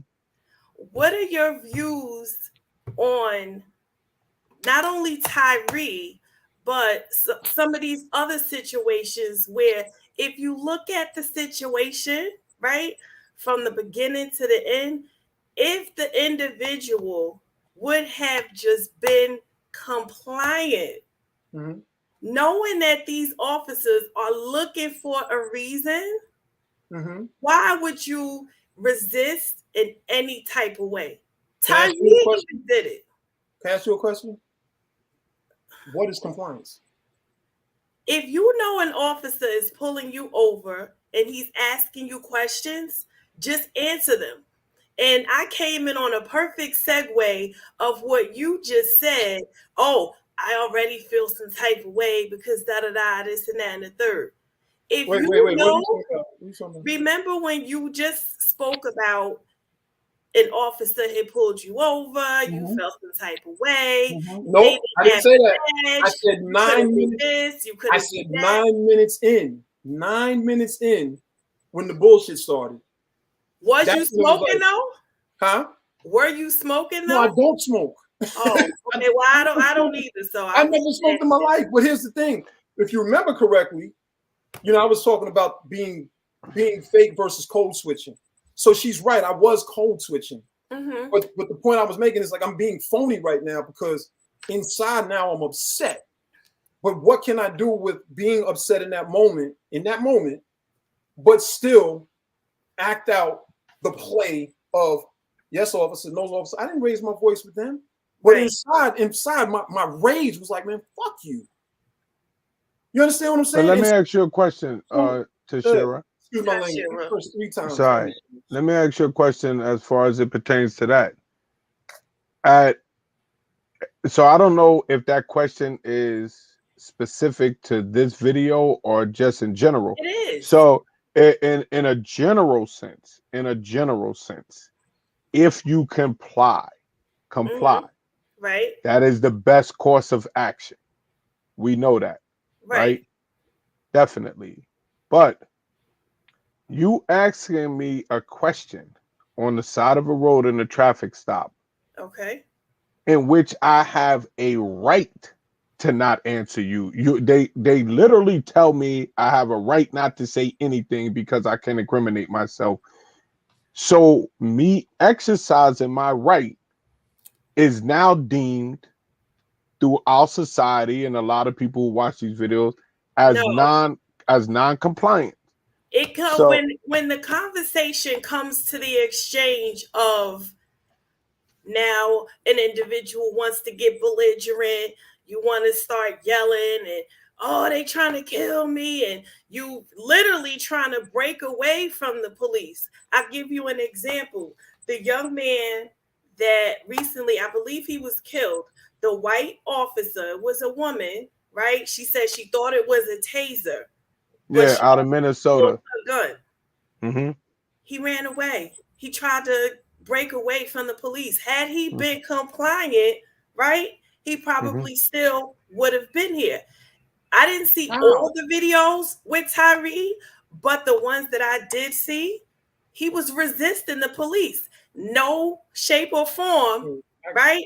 Am I justifying anything any of those officers did?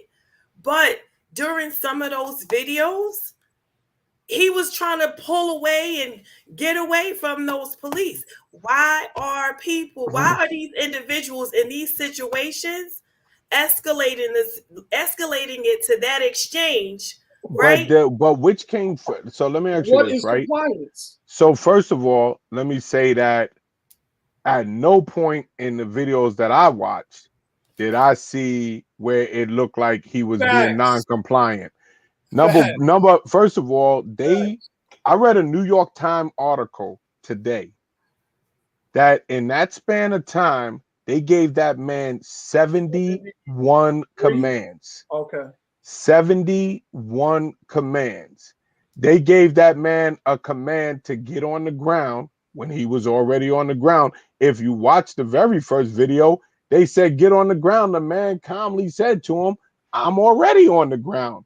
They told that man he was like trying to pull away from them. But you have to pull. Yo, listen, let me tell you something, right? With the culture of police brutality in America, right? At that point in time, this ain't about compliance. I'm trying to get away too because I feel y'all trying to kill me. How can you win? If you got one officer, 2 officers, or 5 officers. Listen, but I'm not.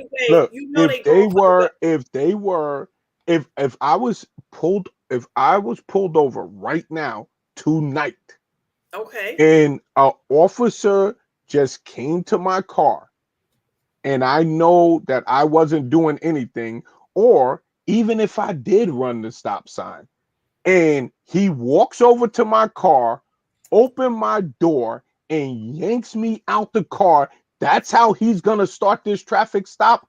I am going into complete survival mode because I already think you're getting ready to do something to me. You gonna fight the cop? Listen.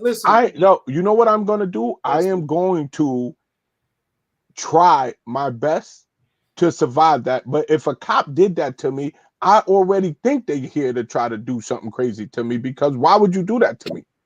Why? Like the dude asked him, hold on. I would have felt like that dude calmly said in the first video, the first confrontation video, that dude said to him, why are you doing this to me? He said, okay, bro. No, he said, dude. Almost like he knew him. He was like, yo, dude, why are you doing this? Why are you doing this to me? I am on the ground. They told that man to put his hand, show me your hands, show me your hands while you are holding my hand. So how do you not know? Are you that blinded with rage that you don't know you're already holding my hand? That you want me to show you? You're holding it. This is what the hand looked like. You know what my hand looked like? What it is. You are holding my hand. I cannot listen to 5 people screaming at me, telling me to do different shit. How do you want me to stand up and get down at the same time? How do you want me to face forward and turn around at the same time? How do you want me to give you my hands that you're already holding? How do you want me to get on the ground that I'm already sitting on? So not even So this ain't about Tyree, compliance. Not even only for Tyree, but for the other instances where the individual just totally had disregard for the police. Give us an example. I just told you the young man, where the woman thought she had a taser, but it was her gun and she killed him. Right. And I said, literally tried to escape police custody because he didn't have a license or he had warrants, whatever the case was. None of that matters to me. So he ran. Are you serious? Yeah, literally. None of that matters to me. So the fact that he tried to escape police custody. None of that matters to me in that situation that you're speaking about. You know why? She's the one with a taser. She's the one with the gun. She's the one who's being paid as a professional. She did not do her job. You can't say the same thing with the Oscar Grant. Oh, I thought I had my taser. Bro, are you serious? Am I saying what? So are you saying that he was justified in escaping police custody? First off, I didn't use the language of justification. We're not he was not justified. Because you just said you don't care about none of that. That's not about the justification. There are many people who run from the cops that don't end up losing their lives. I asked you first. The first thing I asked you was, in today's climate, pardon me, police that are looking for a reason. Tashera, this is welcome as a guest. Pardon me, but my question is this: I asked you what was compliance, and I knew no matter what you said, it was not going to equate to any of these individuals' deaths. That was the trick. I said, "What's compliance?" And I knew no matter what your answer was, whether you gave a clinical answer, the answer that they have in their books, nothing is equating to these people dying. That's why these officers are getting arrested, and that's why the scrutiny is there. So what I want to say to you is this: we can look at all of the legality of what we're supposed to do. Charles just eloquently tried to explain to you, and in the comments, some people are talking about the fight or flight or survival techniques. Right. You're a black woman, a melanated woman. Okay, listen. If me and you was just walking down the street right now, watch this, and some crooked officers jumped out on us, and if one of them started to do something to me and you tried to help me, what do you think they're going to do to you? They probably going to give me the same treatment that you They are going to give you the same treatment. It's already on film, them doing this to women. They do it to children. So the point is, it's not us abiding by the law. It's the culture of the law and how they're using it to abuse us. And when black people, black men, black women, Sandra Bland, for instance, I don't care what nobody says, they broke that woman's neck. Nobody can tell me. I know about it, but I'm not as familiar with that. But here's another thing I want to say to you. There's nothing wrong with your questions. Your questions have validity. But this is what I do want to say to you. You might want to watch the beginning to the end in that situation so you'll understand why we're saying yes. Okay. Why we're saying, nah, he didn't.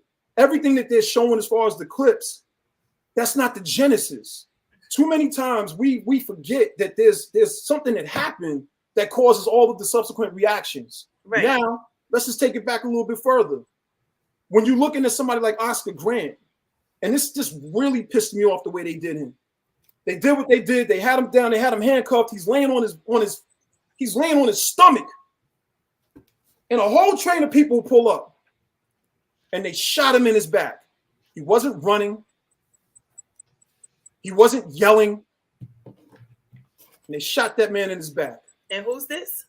Oscar Grant. Where have you been, Tashera? I didn't hear about that one. That's I in try to stay in with California. but You never heard of Fruitvale?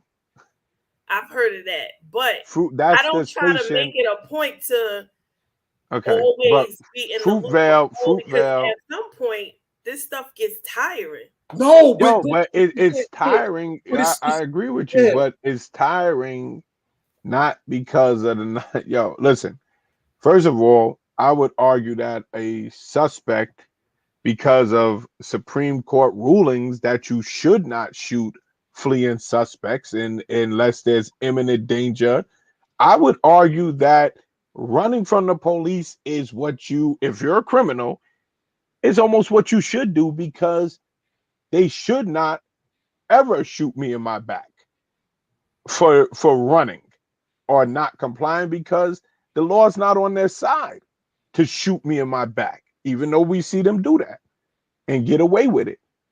But the thing about it is that these situations, if are not about compliance and non-compliance, it's about because I have not now if you are actively physically fighting and punching and swinging and trying to hit the cop and they end up pulling out their gun and shooting you, that's a little different.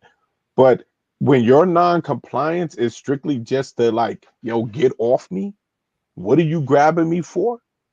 Like, yo, literally, because you know how crazy it is. Like, yo, there are people in this world that could watch a video of a cop come right up to me and grab me by my throat, and I can do nothing but push his hand off my throat, and then he shoot me in my head, and there were people that'll be like, Charles shouldn't have touched him. He just shouldn't have moved his hand. He should have just complied and let him choke him to death. Like what's crazy is in these situations, how we try to understand the cops' actions, but don't understand basic human reactions. Like that is a basic human question. Yo, what did you pull me over for? The fact that you choose to look at that question as non-compliance or some type of challenge to your authority, that's a basic human question. What did you pull me over for? I got a crazy question for you, officer. I would like to know what the fuck I did. I know how crazy that is. Though. It's not that though, But Charles. it's literally that simple to set it off. Physical level, that's when I'm like, all right, okay, but do you understand what I just said to you? Can start the chain of events.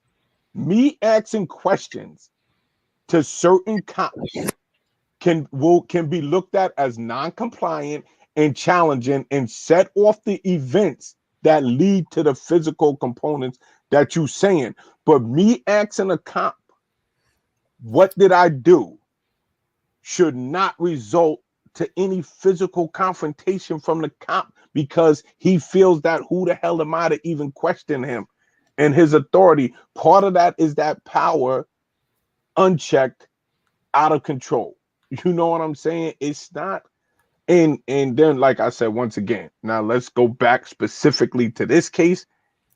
I have no idea what exactly did you see? What exact thing are you saying was his act of non-compliance? Yeah, what is it? There was one video that I saw, and I really couldn't hear all what was being said, but I saw him kind of tugging away from them, trying to put his arms behind his back. And if I'm just like in my mind, I'm reacting as if I'm there. I'm like, bro, just let them put the cuffs on. You know what I mean? Just let them put the cuffs on so that way it doesn't escalate. But that didn't happen. And unfortunately, you know, somebody had to bury their son. All right. Okay, listen. Whenever you have some downtime, a little meditation, and some tea, watch the beginning to the end. And what I'm going to say to you is this. If I'm getting out and complying initially, I get out and do what you tell me to do. Officer Teixeira says, get out and get on the ground. And I go to do what you're telling me to do. If you grab my hands and they use this little technique with the fingers, and then you automatically slam me on the ground, if you pepper spray me, try to tase me with only one thing in there, and then the cop says, I hope they stomp him, if he heard it or not. If the only thing he was doing which was within his right to do it, which was to simply ask the question. And that becomes the level of brutality he had already met. He knew instinctively, my life is in danger. So let me say this to you, Cheryl. My mother, God bless her spirit, told me something about going to talk to the teachers about my sons. She said, I don't care what they said your son did. Always listen to your child first. And I was like, okay. I'm young, this is a child first. Mm-hmm. No matter what Black men in particular tell Black women who are technically our last line of defense, it's y'all. You are our last line of defense. And if you seeing what a Trump supporter might see, or a racist white person or a crooked ass cop, who else is going to see what we see? And the reason I'm saying is because too many times with us, we like, damn, like we need your support. Like, where y'all at? Nah. Too many examples of our blood has been spilled innocently for us not to feel or for us not to teach our children, our nieces, our nephews how to respond, to Charles's point, as peacefully as humanly possible, and that still might not save your life. So think about what I'm saying. You do what they say, that might not save your life. You run because you're being harmed, that might not save your life. Their rules, that they're not following their own rules. That's not going to save our lives. Then when I'm seeing a Black woman and she's asking about compliance, not saying that it doesn't happen. We know that happens, but you know what happens more? Us feeling some type of physical pain or being abused, verbally abused at the hands of officers when all we trying to do is live. Not criminally live, live. So in essence, I don't move weight. I don't sell drugs. I don't rob banks. I work for a living like everyone else. But you mean to tell me, and I don't bother nobody. I don't bother nobody. But that's still not enough to save my life, man. All of them dudes need the death penalty. Every single one of them. Firing squad. Or throw them in G-Pop. Something. Because, at some point, all of these things have got to meet a standard that will make the officers think a little bit deeper about the decisions they're making, because they're not only traumatizing, they didn't only traumatize Tyree, they traumatized my son. He watched it. They traumatized his family. They traumatized their own family and Facts. children. Facts. But my point that I want to make is I just wish for all of my Black and brown men that encounter the police, I just want them to do their best to have the interaction and make it to their destination and not give these individuals, right? Because we already know what type of time they on, right? Just try your best to not give these individuals a reason to escalate it. That's my main and only point. And I get frustrated when I see the situations, right, where I'm like, oh, why did he have to do that? Yes, the officers were wrong, but damn, why did he punch the officer? Or why did he try to run? Or why did he or she give them ammunition to turn up, to take it to that next level? But are you also asking that about, you know why I ran when you asked me that question? Man, because I just watched that Tyree Nichols video where they beat the living shit out of a dude for no fucking reason. That's why I ran. That goes back to my original statement.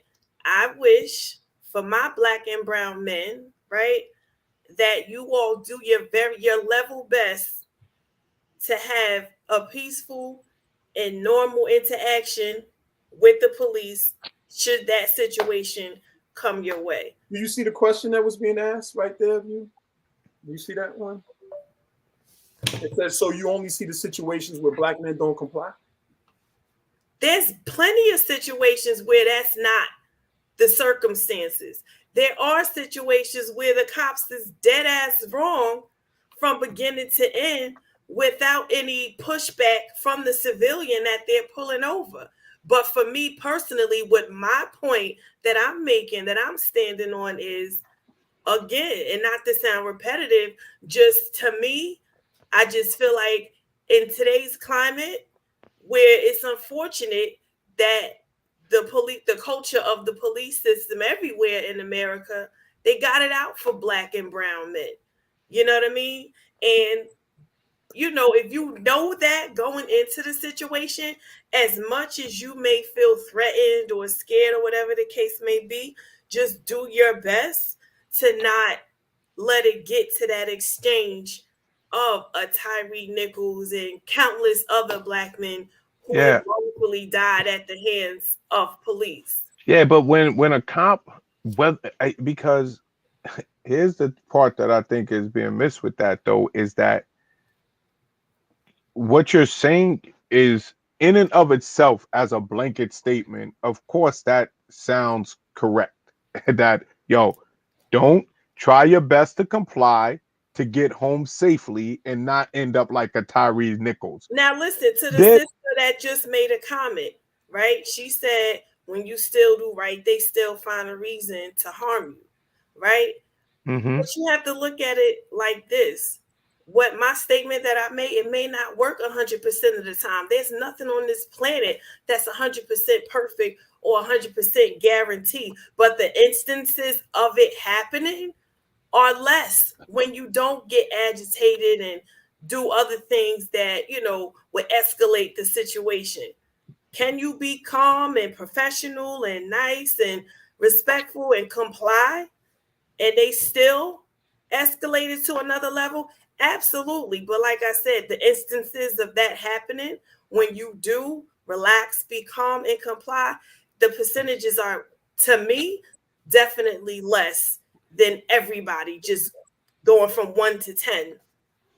No, ain't no question. I mean, the reality still remains that most traffic stops will not end in death. Right. You know what I'm saying? For nobody. Right. Of course. Hold on, let's even say this. Most traffic stops will not end in death for anybody, whether you comply or don't comply. They normally don't end in deaths. When you figure how many people are probably stopped every day in America by the police.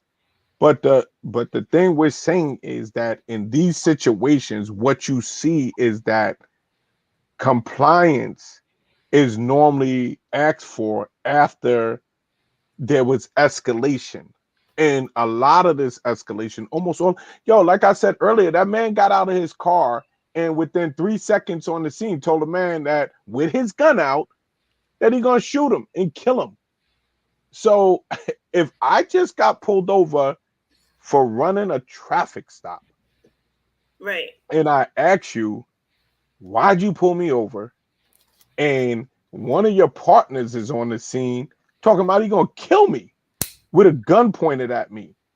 What do you want me to do? You know what is crazy is the level of calmness and civility that is expected of a person that's being brutalized with a weapon pointed at him. Like, no, you got the weapon. You need to calm down. Not me. You need to calm down because you are getting out there. There is no talking to a cop that already has told me he's going to kill me for a traffic stop. And you have already told me that you are going to kill me, and I have one of your officers grabbing me. So here, right? Explain to me why the traffic stop even warranted him to get out the car anyway. Was he being arrested for what he was driving for? So even if I run the red light, even if I run past a school bus, a stop sign, whatever, and a cop pulls me over, why do I even have to get out the car? This whole interaction can transpire without me getting out the car. So why do you want me to get out of the car? If I get pulled over at a stop sign, for running a stop sign, and a cop asks me get out the car, I'm going to automatically think he's getting ready to set me up for something. Because why do you need me out the car? We know that you can conduct traffic stops without removing the individual from the car. So why are your hands in here trying to pull me out of my car for a traffic stop? So in that situation, should the individual refuse to exit the vehicle or or get out? Listen, me personally, you know what I'm gonna do? I'm gonna get out. I'm gonna get out and I'm gonna let the whole situation unfold, and then I'm gonna challenge it from a legal standpoint. That's what I'm gonna do. Point. Right? Yeah, but but I'm not gonna be mad. That's not a case. I'm not gonna be mad at a person. If you refuse to get out of that vehicle, what you think gonna happen? It's not a case in point because you know what's gonna probably happen? We've already trumped argument, man. Yeah. We've already trumped that argument. Because what we said to you 15 minutes ago is you can do everything that they ask and still get the same results. Charles is saying to you, listen, I'm just going to get out, I'm going to do A, B, and C, but that doesn't change the fact that he's in danger. It doesn't change the fact that that these things have turned dirty, and we have too many examples of people doing what they're asked to do and still losing their lives or getting paralyzed or getting hurt anyway. So forgive me for my traumatic experiences in over half a century of being on this earth, but I'm not changing nothing. I'm gonna fake it till I make it. I'm gonna code switch when I have to. I'm gonna teach my children to the best of my ability to come home safe. And I was so glad. I thank the Most High that the first time my son was pulled over, I was sitting right next to him. It was such a blessing to see him do everything that he was taught to do. And even when the officer was saying what he was saying, no one got loud, lights was on, all hands sitting up on the desk. Case in point. No, it's not the fucking, excuse my language, it's not the case in point. So you would have rather for it's not the case in point. What you're doing, let me tell you what you've been doing this whole time, and please forgive me for cursing. I'm trying to tell you something from 0 to 100. You want to stay on your point. Your point does not suffice for people who have experienced this. I'm giving you an experience. I'm telling you from an experience, something that was traumatic in the moment. It wasn't that traumatic for me because I've been there before. But by the grace of the Most High, and please God forgive me for all the cursing I did tonight. Because Tashira, you bring some energy, baby girl. It's like I don't mind the contrarian. I don't mind that. But what I do mind is we can't learn from one another. If we can't take a second to hear what the other person is saying and say, yeah, that makes sense, or no, that doesn't make sense. Everything I'm telling you, this is not written or scripted. I'm telling you things that have actually. Say that again. Let me know when I can talk. You've been talking. What are you talking about? You've been talking. But I'm gonna make this point. I'm gonna make this point. I'm going to make this point about what happened with my son. Because you also chimed in there, and I just was like, because that chime in is not gonna work in this situation. When I got two of my children in the car, my oldest is driving, and when the cop was trying to trick him, my son said to him, "No, sir." He said, my license and everything is right there, sir. And mind you, we're sitting there with our hands on the dashboard with the whole car lit up. My youngest is in the back with his hands on the back of the headrest. Nobody's saying nothing. Everybody's listening. But meanwhile, I'm watching my son process this stuff. Because the thing that was going through his brain was, what did I do wrong between that last block to this block that I'm pulled over? And I can see it. I can see him processing. But I'm sitting there just studying because I know what it is. I know what this is. He's doing everything he's taught. So sure enough, the officer comes back. Oh, well, it's no problem, blah, blah, blah, blah, blah. And I said, so, sir, are we free to go? He said, absolutely, absolutely. And he was like, yeah. I said, well, I have one question for you, sir. Because now he said we're free to go. So to your point about doing everything right, we did everything right. But I had a question. And I said, why did you pull my son over? He said, that's your son? He was like, wow, y'all look like brothers. I said, yeah, that's my son. Why did you pull him over? He said, oh, man, when he came up off the block over there, and I just wanted to check out, whatever I don't remember the BS excuse. I'd have to ask him because it was zoned out because it was a lie. Right. And I said to him, officer, y'all just pulled me over on this same block 3 weeks ago in my other vehicle. He said, oh, man, that wasn't me. I said, no, y'all, whoever it was, same block, same vehicle, chocolate men driving a car, and I'm not supposed to feel some kind of way? Let me tell you something, Tashira, and so you can speak, because I remember that's what you said a second ago. My advice to you, very simply, is take some time and look at the terrorism that has happened to your people. And if you still have the same results or whatever, I would be questioning some type of cognitive dissonance, or something else would be going on. Because in one breath you say you didn't watch certain things, in the next breath you're speaking about them, and now you have somebody that's telling you that they experienced it, and then it's just like the needle hasn't moved that much. It's a little troubling for me, but that's just me. So what were you about to say? I'm sorry. Is it okay now? Oh, I'm asking. What were you about to say? Oh, no matter what, listen, this is our show. You're a guest. Love is love. Yeah. Hold on a minute. Are you being compliant? Go ahead, though. We listening. I don't want no problems with you guys. I don't want no problems. You ain't want no problem with you no problems. I'm scared of you. Listen, honestly. speak your mind. I remember speak you the last one. But what were you about to say, our guest, our friendly guest? So what I've learned about you, sir, all right, from our previous conversations, absolutely, is that, and I'm going to speak on me and your conversations on the Real Talk Live. It's real talk. When I don't agree with you, you automatically feel like I'm wrong because my thought process don't line up with. I never said you were wrong. Thought process. Never once said you were wrong. When I said case in point, right?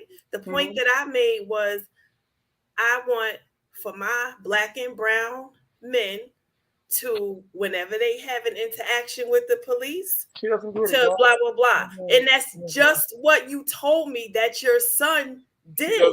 Yes. That's in line with my point. That's why I said case in point. Survived. But the point, your point is a great point, but I'm trying to expand it. I'm not saying you're wrong. What I'm trying to do, I'm trying to share. My statement was contradictory to my point that I made, and it's not. It's in line with what I said. If you said your son did everything right, then guess what? That's in line with the point that I was making from the beginning. Well, I can stand corrected if that's no. Hold on. Nothing. Hold on. Can I wait a minute? Let me hit you with the Tashira. Let me hit you with the. Can I talk? You gonna let me talk? Nah. Yo, first of all, that wasn't your original point that you came on here with, that, yo, we just need to comply and you just want us to get home safely. I agree 100% with that. And I think everybody agrees that the best course of action is to try your best to comply. I understand, even if you don't, that it's very hard to comply once the violence and the thing has escalated. But before that, yes, the best case scenario would be to try to comply, to try to get out of that situation. I'm gonna tell you something. Yo, the other day I was in Pelham at the gas station. Stopped at the gas station. I pulled in the gas station because I was meeting somebody in the gas station. Yo, we talking in the gas station, and county cops pulled the dude over on Lincoln Avenue. The dude, I don't know how he ended up out his car because the cop didn't have him against the car. Second county cop pulled up.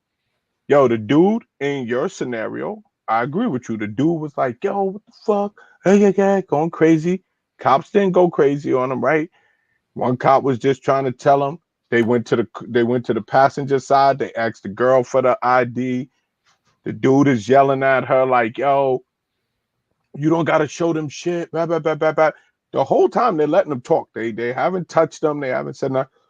One of the cops standing there, the dude, cop trying to say something, dude like, yo, shut up.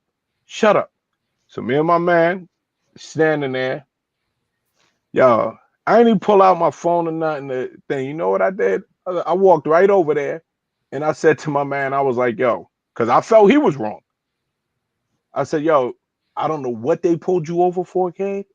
I said, but whatever it is, you got your girl in the car, kid. Take the ticket and just go ahead and bounce and go enjoy your evening. Because whatever you arguing about, you ain't winning it right here in Pelham on Lincoln Avenue on the side of the road. And then I bounced. I ain't even stay around to see what happened, right? So yeah, there is definitely times where non-compliance could make it worse. Nobody's disagreeing with that with you. I think what the disagreement is that I don't think nobody almost in America probably saw what you saw on that video of non-compliance, and if he would have just complied, that wouldn't have happened to him. I Again. literally seen a man getting beat up that had his hands behind his back. I don't. Again, Yo, I also said I didn't see all the videos, right? Well, I mean, there was two main videos, two confrontations. So I don't know what. That's why I asked you. At what part are you talking about? Because I literally have no idea what you're talking about. Not being funny, where you saw all of this non-compliance going on, and I think that's what, you know, everybody agrees that, yo, try to make the interaction as best as possible, get home as safely as possible. There's nobody on here that's going to tell you, no, don't do that. Try to make it as worse as possible. But the point we're making is, I don't think you watched the Tyree Nichols video. You know what I'm saying? I definitely did. Because I think you saw something else. And that's, I think, is really what kind of is more of what people are addressing, is the specifics in the comments you had about those specifics as it pertains to that, more than your statement of we should all just try to comply and get home as best we can and as safely as possible. I don't think nobody disagrees with that. I just Have you ever been pulled over by the cops, Tashera? Yes. You ever went to jail? No. And so, you know, the majority population of my town is Caucasians. I've been where you live at?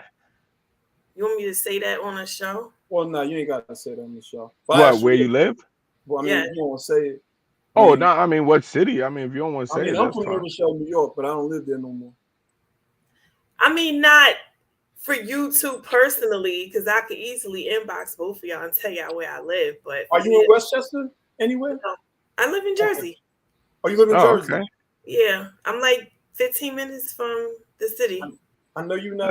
Oh, well, shit. You know, Jersey cops are notorious for pulling brothers over on that turnpike. I mean, so, But yeah, I have been pulled over twice, and the officer asked for my documents, and I gave it to him.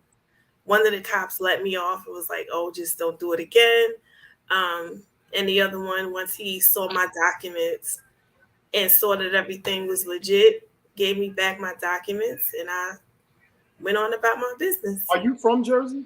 Yeah, I'm from Newark. You from Newark? But you don't live in Newark? No. Okay. I used to go to Newark. Oh, did you? Yeah. Yeah. Okay. I've been to all the hoods. Surprise. The only thing that kept going through my mind when you was talking a little while back, and I can't remember the song, but the lyrics was like, I did my best, but I guess my best wasn't good enough. Mm-hmm. I say that to say to you, Tashera, like what? Like, I'm not even tripping on your perspective. You're gonna have that.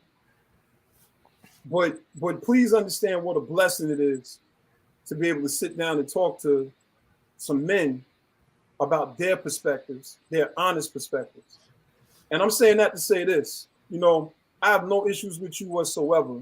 Yeah, you and Charles argue more than anybody. Nobody's gonna beat me and Charles. We get our arguments. Okay.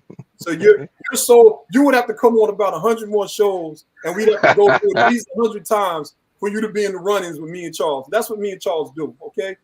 And sometimes, but I say that to say this, I'm gonna go back to my original point to you. You, in my opinion, are my last line of defense. Black women, melanated women. You don't want me to talk though. You want me to be quiet. See, you keep saying things like that, and because there's no merit.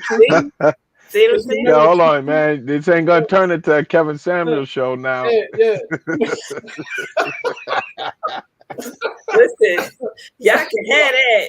No, listen. First off, if that's my energy, that's not where I'm coming from. But I will say this: if I'm sharing something and I'm trying to make a point from 0 to 100, and you cut me at 25 or 80, my attention span is not what it used to be. I might not be able to pick back up on it. But on top of that, I feel as though what is being said to you, you need to hear. Nothing personal. Like literally, like you need to hear this because you apparently don't understand the trauma that we're trying to convey. Because ultimately, that's what I'm speaking about. I'm speaking about domestic terrorism and trauma. That's it. Like we can remove, like when I said, yeah, you know, when he took off, it doesn't matter. My point about it not mattering wasn't if he was right or wrong, guilty or innocent. My point was he died in a situation that started where he shouldn't have. That was my point. That was all my point. So it's not right or wrong, left or right. It's why is this young guy dead for this situation? How did she get out of her car, run over to the car, and grab a big old friggin' block for a taser? And she can't tell this is not a gun. You're in the wrong profession. And she was a trainer. That part. Yo, she couldn't tell. She couldn't tell the difference between the color, the shape, the size, or the weight of her taser as a firearm or police instructor. Come on, stop it. Stop it. It's amazing to me that we even allowed them to get off with them ridiculous explanations that would never be believed by anybody else except for the fact that they're a cop. No one else could tell a story that crazy. I couldn't tell you, yo, I accidentally shot her because I thought I had my crossbow. Right. You know what I'm saying? Come on, man. Like it's nobody. Come on, you like nobody believes this, man. You know, it's actually insulting that, and I'm not saying you that they even try to make us believe that type of stuff. You're better off saying, yo, honestly, I would rather them say, yo, I killed that nigga, so what? What are y'all gonna do about it? And put the onus on me to do something about it. But all of that, like trying to make me think I ain't see what I saw. Hold on, we ain't see all of the video. Ain't nobody asking to see all of this video. The Blue Lives Matter crowd don't want to see all of this video. You know, so it's like, yo, it's like at some point it's like, yo, just stop it. Just stop it. Here, you know, here's how you want to know how he would be alive today. I'm telling you, this is the surest way he would have been alive today. If you don't pull him out the car and beat him to death. That's how he would have been alive today. Don't pull him out his car and beat him to death. Then we don't have to have discussions about racism, police brutality, compliance, and none of that other stuff. Stop attacking and beating up the citizens of this country whenever you feel like it, because you're a police officer. That's how it could stop. That could do it. That's one way it can stop. That's a solution, man. Why don't you just approach the situation where, like, yo, like, I'm not God. I'm not a God. I'm a police officer. That doesn't give me all right and all power and everything. And like, yo, that situation didn't have to happen. Because every last one of them is probably sitting there saying that to themselves right now because they're in trouble. Mm-hmm. Life is over. Life will never be the same for them cops again. So, you know, their families, everything. Relationships, marriages might be over. Your connection to your children when you're going to spend that 20, 25 years in jail. And I hope it's long. I hope they don't ever get out of it. I hope they get killed in prison. That's what I personally hope. You know what I'm saying? If the thing, like, like that's how angry they made me.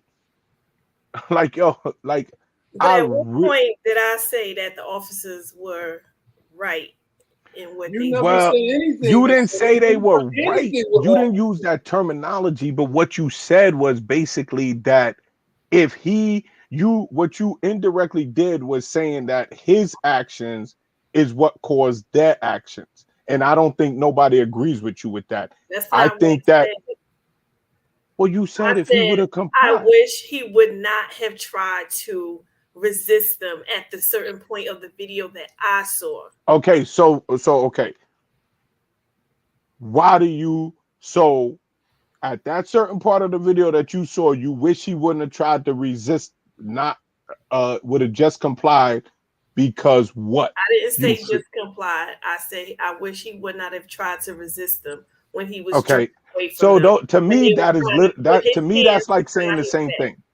Okay, so all right, so at what point of, and that's what I asked you earlier, of that resistance that you saw explains or like what happened? That's what I guess that's what I'm trying to do. I'm trying to correlate. First of all, I'm trying to even think about which part of the video you were looking at that you saw all of this non-compliance. And honestly, I didn't repeatedly look at these videos. I mean, I probably saw it once and then maybe did a replay. But from what I saw a jerk movement where he was kind of like pulling away from him. And I'm like, damn, bro. Damn. Can I ask you a question? Have you ever felt fear being in the presence of an officer? Yeah, I mean, no. Yeah.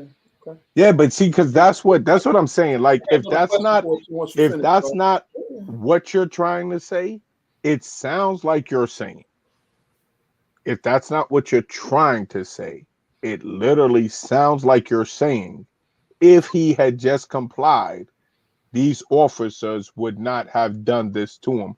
And what I think that most people in America, and definitely on this thread, think is that his compliance or non-compliance, no matter which way you look at it, did not prevent this. Because the most brutal part of the encounter, my man was on the ground, hands behind his back, being held, being kicked in his face, being, I mean, the second confrontation, so there was two confrontations, so I don't know which one you saw, but the second confrontation is really the brutal one.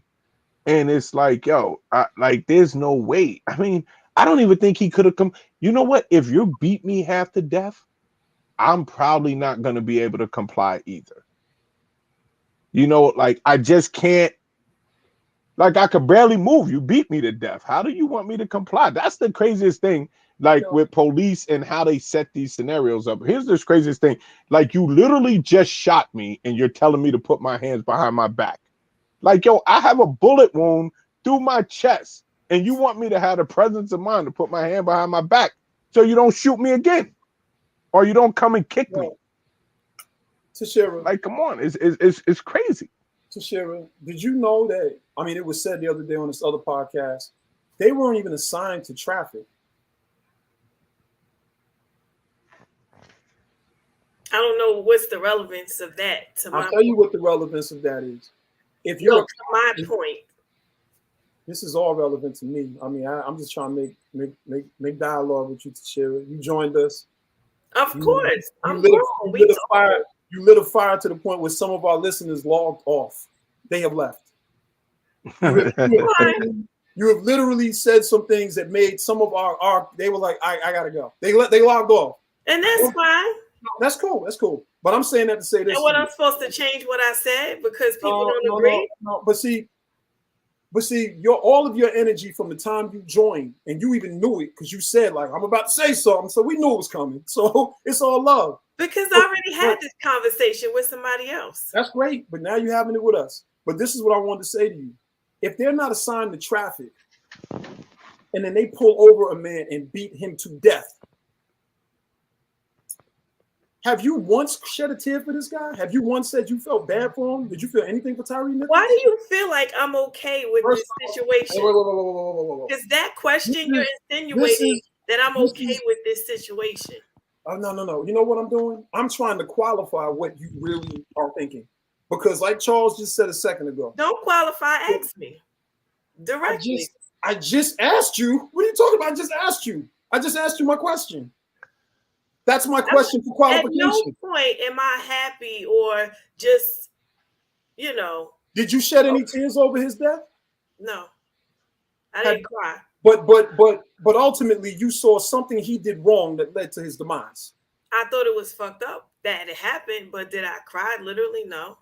Did you see something I did. If you want to know the 100, I'm tired of seeing it. I'm did. tired of You know what? black and the last brown time I men cried, being. George Floyd. You know the first time I cried? When I watched the man die that got shot in the back by cops. And I went back, and it wasn't like an outward, it was just a tear fell. Like, oh shit, I just watched a man die who was shot numerous times in his back by cops. I watched him roll over and look up and try to lift his head with cuffs on.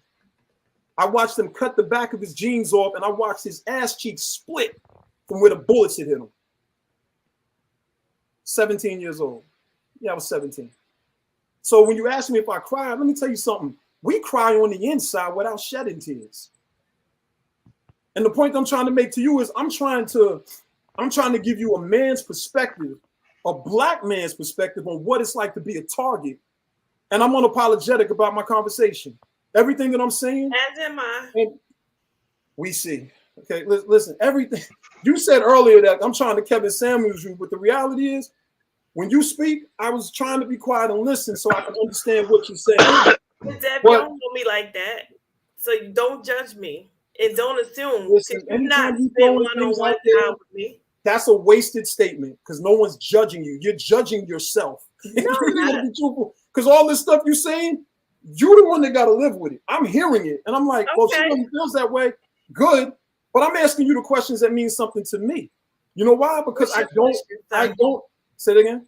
What else? What other questions you have, or was it just that one? Well, I mean, honestly, man, we close it out soon, man. We've been on this thing too long. I don't know. Like, we close it out soon because here's the reality. I'm all for the real talk, and that's what I love about this show. This is unscripted. We get on here, we really talk. We don't have anything, laid out. Sometimes we might talk about certain things. So when a guest comes on the show, and we've had some very unique people come on this show with very unique opinions. But now we're talking about a matter of life and death. We are communicating about life and death and the response to it. So, I just know that the next time, God forbid, but ultimately the way these people move, it's going to happen again. Sadly, I just know if you ever come back on and it's dealing with compliance, empathy, understanding. I mean, I can go on and on and on and on. You already think I'm rough. So there you go, assuming again.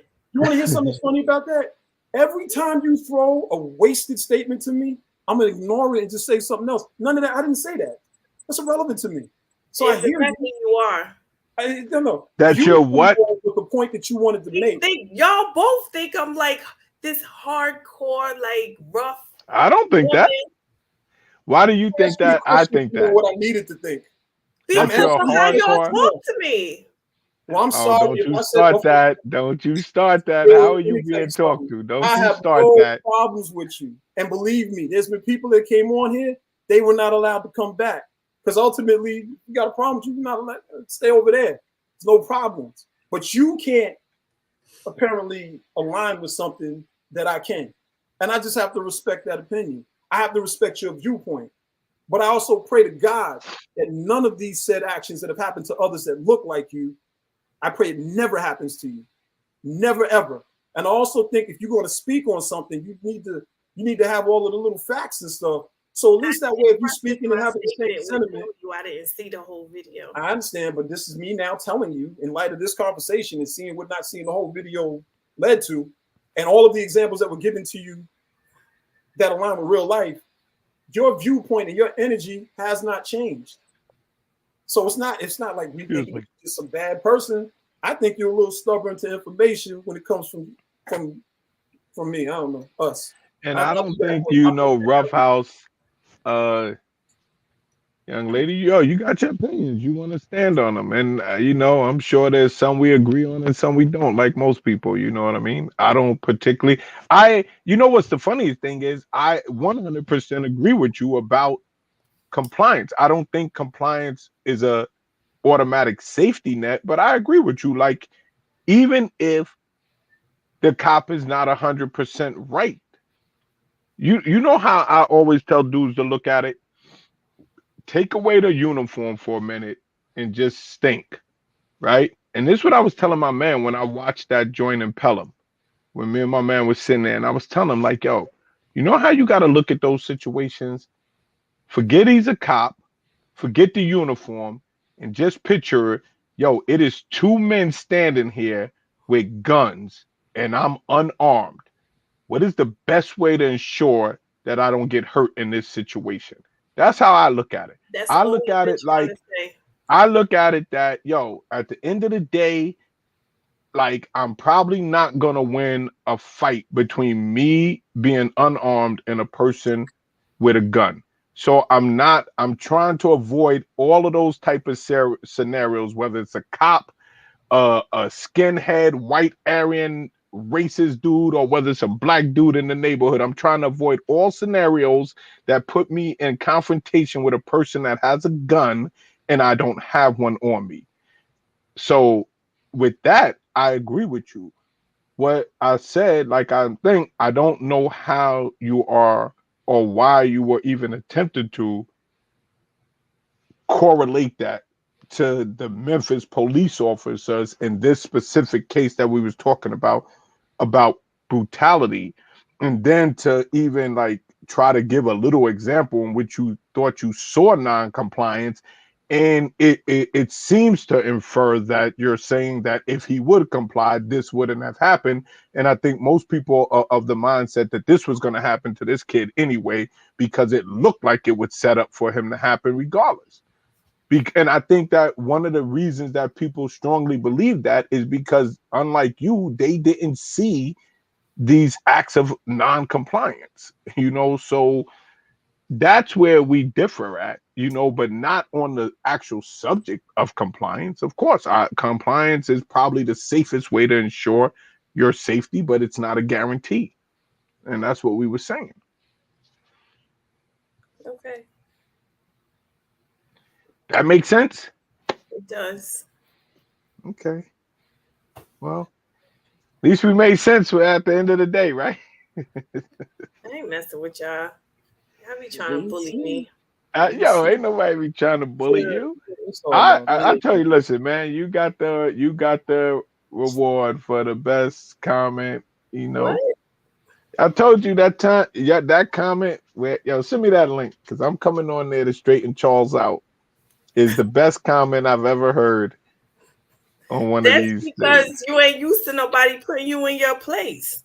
Well, I mean, I've been put in my place before in my life, but for the record, I don't feel you've done that yet on any of these subjects. But no, I've definitely been put in my place. Without question, I've definitely been put in my place. But it's what it is. It is definitely what it is. But I'm glad to have you on here because I think the shows are these podcasts and different things. I mean, I think they go better when there's a lot of differences of opinions and everything. It's cool. Not everybody is gonna agree with everything I say, everything you say, and that's okay. I'm an adult. You know what I mean?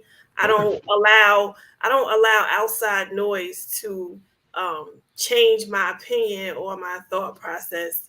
And if somebody just so happens to misunderstand or anything that I've said or a statement that I've made, then that's part of life. That's what happens. Yeah, and I think to Dev's point, I think Dev is more saying like, just the receptiveness and the open-mindedness of being able to accept information that may be different from your information you have or your belief system. You know what I'm saying? It's not about like, at the end of the day, you're going to believe how you're going to believe, and people are going to have to accept you for who you are. And but I want to add on. I don't have no problem with that.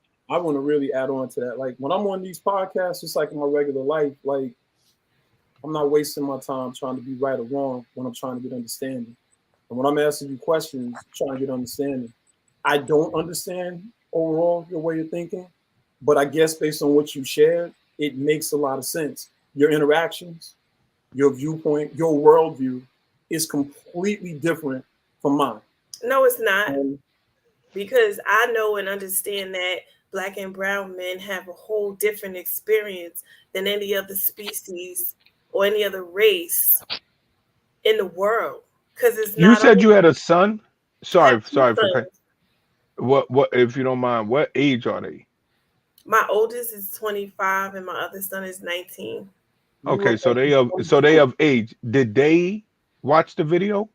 And did they draw the same conclusions that you did as young black men who that could have easily been one of them? I've not had the conversation with either one of them. They may have had it with their fathers, but with me directly, we've not had the conversation about this particular incident. Okay. I, I, I said it Certain earlier. things I I usually leave to their dads to kind of handle with them. Mm-hmm. Understood.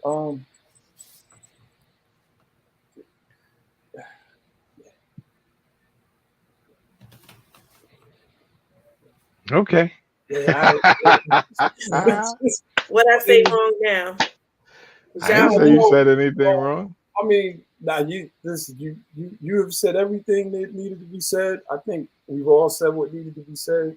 You know, I don't know, like, you know, Did it freeze? I look in theory like your sons. And what do I mean by that? Just black male, black man, whatever that thing is. But Dad, don't get me wrong. And- I understand black and- men have it and- different. So No. You said that. You said that. You said you said we share the same worldview. And I had to like just say, nah, we ain't connecting right now because we do not share the same view. Now the whole thing is that's my opinion. Because if we're going to talk about a worldview, we have to have a world sentiment. If we have a world sentiment, we have a world energy. If we have a world energy, then we can move together in alignment. Nothing you have said shows me that for me, your sons, or anybody that looks like us, you are connected to the experience. We do not share the same worldview. Like, you can say blanket wise. I disagree with you on that. No, that's fine. And I'm right now I'm being harsh. I get it. And it's true. I am. You can say blanket wise, oh, I share the view, you know, black men have it hard, but then everything out your mouth was almost like supporting the I gave my thought process on police interaction with black and brown males. Absolutely. And no one, there was never a dispute, like Charles said, with your point about the concept of compliance. I asked you from jump, what is compliance? And I waited this whole time you've been on with us. You still ain't told me what compliance was. You could even have Googled it. I didn't care. But you know why? I'm not going to Google it. But you compliance still to me, with an interaction with a police officer, whether it's a male or a female, right? Mm-hmm. Compliance, in my opinion, is just going smoothly in the interaction. If they say, let me see your license and registration, or if you're approached and you quote unquote fit the description or whatever, just play it safe and do your best to make it past that interaction. That's compliance to me. Okay, listen.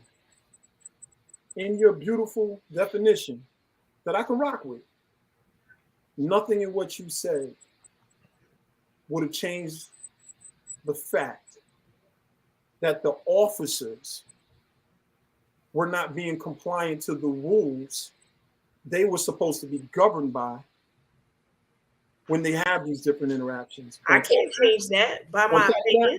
On top of that, this one's just for you. Your definition even applied. We have too many examples of people losing their lives. That's white, black, Latino, being compliant. Overall, now that you've answered the question for me about what compliance is, there has to be some type of overreaching change, not only in the culture, but a shift in the behaviors and the governance of how these officers are responding and reacting in situations where it's not they're calling up and then somebody's got a gun to somebody's head. It's not like Dylan Roof, like just going in and shooting up a whole church full of black people and then getting some Burger King afterwards. It's not Louima, his name is on the tip of my tongue, where they literally took their nightsticks and they sodomized him. It's not Tamir Rice, who was just playing with a toy gun, something we did as children with the little orange caps. And within 20 seconds. And you know what's crazy is that incident you're talking about, Dev? 1 second, can you hear me? Within 20 seconds of the officer pulling up, he killed him. So what I'm about to say to you is sometimes we don't even get to be compliant. And we die anyway. What was you going to say, Charles? No, I was gonna say, and even what you was talking about with the plunger incident, and that dude, that cop, Volpe or whatever, he had a black girlfriend too, right? Oh wow. And it still didn't matter how he was willing to treat a black man. You know what I'm saying? But also, I want to say this, right? Deb, you gave a lot of what if scenarios and a lot of different other type of situations. No, I gave a lot of real scenarios. Okay, and that's fine. But what ifs? I told you what happened. But also, at the end of the day, of you. Being passionate about this, that's fine. But I mean, being passionate is one thing, but putting feet to the ground and kind of like being out there in the trenches with these young black and brown men, you know, just having conversations with random youth that look like you, right? And trying to steer them in a different direction to lessen their chances of having an interaction. Because it's one thing to talk about it, right? But it's another thing when you go out to places like Old Block and every other, you know, crazy hood that's in America and try to have conversations with these young men to kind of change their mindset to lessen their chances of getting confronted by the police. Because if you got a bunch of youth that's in Chicago on Old Block and they all out there doing mischievous behavior or whatever the case may be, and nobody's out there trying to steer them in a different direction, what good is your opinion on how you feel on police brutality when there's no action behind it? Are you asking me that? Because me as a woman, right? Okay. I've had situations where I'm in the hood, I go to the store to get me a bacon, egg, and cheese or something like that. Mm-hmm. And I may see a young man that resembles my son or whatever the case may be.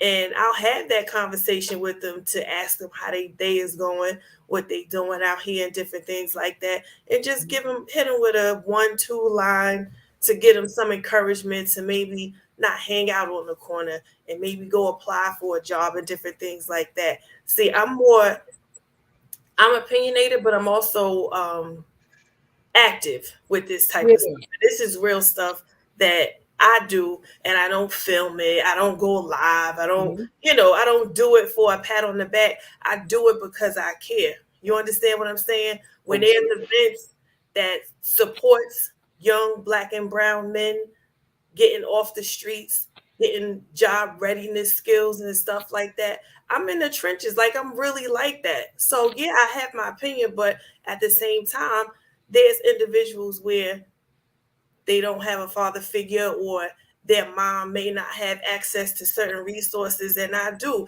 And I'll go pick up a carload full of young black and brown youth and take them to the movies or a restaurant. And I don't even like saying a lot of the things that I do because I'm not, I don't do things for a pat on the back. But is it individualized that you do this, or like are you part of like some organization or thing? Oh, okay, yeah. No, that's good. I respect that definitely 100%. Listen, I not only respect you, that's incredible to know. And you're absolutely right. If people are just running their mouths and they ain't doing nothing, I can feel you on that also. So I can either right now yield to that, or I can just tell you a little bit about my resume so you'll know why my passion is coming across the way it is. Your choice. You want my resume? You want me to yield? I heard yours. Your choice. I'm fine. Yeah, I knew it. I'm going to tell it to you anyway. I figured that was coming. Nah, because when I heard you in one breath, I'm like, if you're doing all of that, how the hell do you not see what we're saying? Like, how are you not more aligned with what is being said? You know, I won't get into anything about what I do currently, what I did out of college, what I did during college. I'm not going to get into my gang intervention. I'm not going to get into the companies that I started just to hire felons. I'm not even going to get into it. I'm not going to get into the fact that we still hire felons to this minute. You know, I'm not going to get into what I did with music and helping a lot of people get up out of their situations. It's irrelevant. I'm not going to get into the fact that I'm a president of a foundation. I'm not going to get into that. I'm not going to get into the fact that there's an organization that we have that literally pivots children from the inner city straight into the college. The funny thing is, I had a hybrid version of it when I was in college, when I had a youth day where we went into the local hoods around the city of Raleigh, and we brought a lot of students to the campus. I was a student myself. And the whole goal was to say to them, listen, you could be a student too. For this day, you're a college student. All documented. I won't waste your time with what I do, but please understand, some people, I might just be a loudmouth. The people who know me, they understand the work. So I heard you, and I salute you for doing that. But I would hope, if anything, there's something that someone is conveying to you that it resonates a little bit more. This is just me being hard, with a little bit of empathy. Because the whole time we was talking and everything, I'm like, yo, like you just really seem like there's like this disconnect. Like, so in essence, if you're saying that you know what's going on and you still thinking like this, that's that old cognitive. Thinking like what? You think it's wrong for me to say that? No. I think what you said that made sense to me made sense. Like, I'm with you on what made sense. But there was a lot of things said in this podcast, a lot. And if you get some time, maybe a few days from now, after you watch the video, maybe you can come back and watch this podcast. Watch when you join. Take a few minutes and just see, and I'll do the same. No one said you were wrong. I never said you were wrong. I was never judging you. I try not to judge people. I can be judgmental just like anybody else. But a contrarian perspective, when we're talking about life and death and we're talking about the trauma that we're experiencing, now, like, nobody's better qualified to have that discussion from the perception or from the perspective of the victim than the victims themselves. And I know many times they victimized me, victimized my people, victimized my friends. And that's why I was saying I was so glad that I was there when my son got pulled over. But listen, we had a great talk. We've been on this thing for 2 hours and 40 minutes. You've been on for at least the last hour with us. I think Charles is infinitely frozen. No. Am I frozen? Bro, you looking like a snapshot. Like 5 minutes. Yeah, nah, I mean, I'm listening. I'm in. You know, Tashera provides great entertainment, so to speak, but not saying it to be funny like that way. No, I mean it's interesting, you know. And I'm gonna tell you, like, if you talk, you listen, say how you feel. We ain't mad at you. Nah, ain't no mad or nothing like that. Yeah, you're entitled to however you feel, man. After we hang up, or 20 minutes. Matter of fact, of the day, man, you know, just trying to stay on for a few more minutes. Don't just hang up. There's no anger. There's no. It's none of that. We need to be able to be who we are, and it's really. But here's the thing: I don't care if people are mad about me saying how I feel. You see, people care about a lot of things. You got a lot of like boop boop boop to things. It's a boop boop boop boop, and people have tuned you out, and that's fine. And, no, let me tell you. Let me say this to you. Oh Lord, people have tuned you out, and in the end of the conversation, you spoke about all of the things that you do to help all, just brothers. Some. Huh? Not all, just some. Listen, we had a good. Anything else, y'all? We about to. We closing this out. Share it like, yo, listen, I'm standing on mine. Oh my Lord. I don't care what nobody say. Oh Lord. And for the record, I think you're wrong. First of all, you've been frozen for the last 10 minutes, though. Oh, have I? Yeah. Oh, I didn't even know that. But yeah, because y'all had froze for a minute too, but then it started going back again. I didn't know I was still frozen. Yeah, but nah, yeah, you know, I don't agree with you in this scenario with as far as the video, but it is what it is. I'm sure, like, you know, you don't agree with me with some things, so it is what it is. No harm, no foul. No harm, no foul. I'm about to shout everybody out. We getting the hell off of here. Yeah. We have We definitely. got Tashera, you gonna come back and we could talk about you know Only if she watches the any new video. issues that She got to watch. so give us an I'm example messing of what issue right now will spark you up. bro. What do you Like mean? what's the type? Oh, I'm saying like not spark you up like argumentatively or debating. I mean like for one, I'm not outside of this.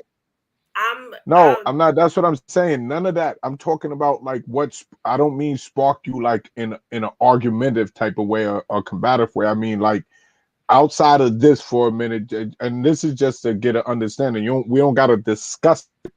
Like outside of this, how you saying about the police brutality and helping the young black men, like whatever, like what type of things like that are going on that like sparks you, like whether it's foreign affairs or something like that. You know, you seem have a conversation about anything. I'm by okay, yeah, that's what I'm saying. You seem to have your views and opinions, and you seem to have strong views and opinions about. Or every time we've talked on here, you seem to have strong views and opinions about the things we talked about.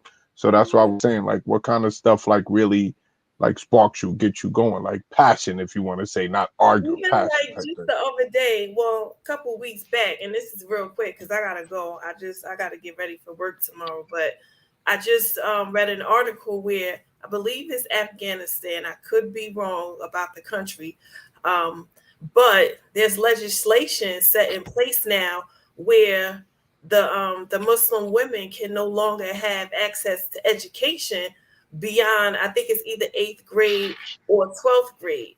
And I just think that's horrible because they're limiting a population of people that could potentially change the world.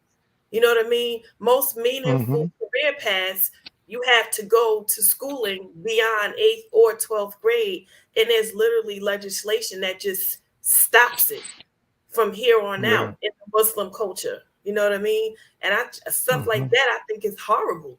You know what I mean? I agree. You potentially have somebody that furthers their education to be a doctor or a lawyer, find a cure to cancer and different things like that.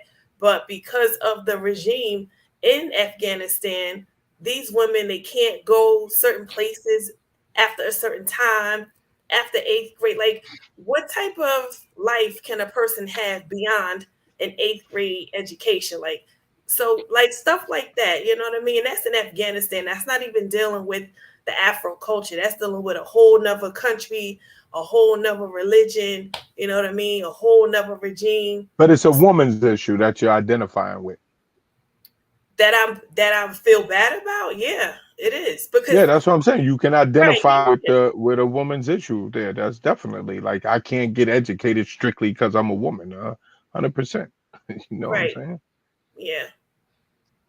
But all right, that's all I was saying. Like, yeah, I just was wondering, like, what are the type of subject matters that interest, you know what I'm saying? Because versatile, like flexible, all that. Cool.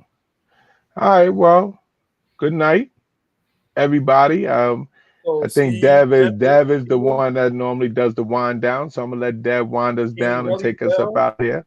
All right, I'm out of here. I gotta get ready for work. I gotta go in the office tomorrow. All right. Good night. Take care. Enjoy your night. Later. Make sure you be in compliance tomorrow in that office now. You don't want one of them bosses whipping on you now for non-compliance there. Nah, I'm just messing with you. No, it'd be good, dog. Nah, I got you.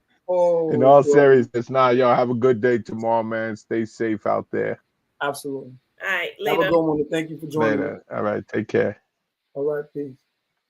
Yeah, bro, I'm gonna read this off. Just Steve, Tempest, Tammy. Let's see, Charlotte. I'm trying not to miss anybody. Tia, my cousin King Relly Rel, he was up in here tonight. Yeah. Yeah. I think I said Charlotte. I don't know. Let me see. Tracy, Steph. A lot of people that joined us tonight. Let's see. Am I missing anybody? Let me see. Tempest. Black Wisdom. Yeah. I think I said Tammy.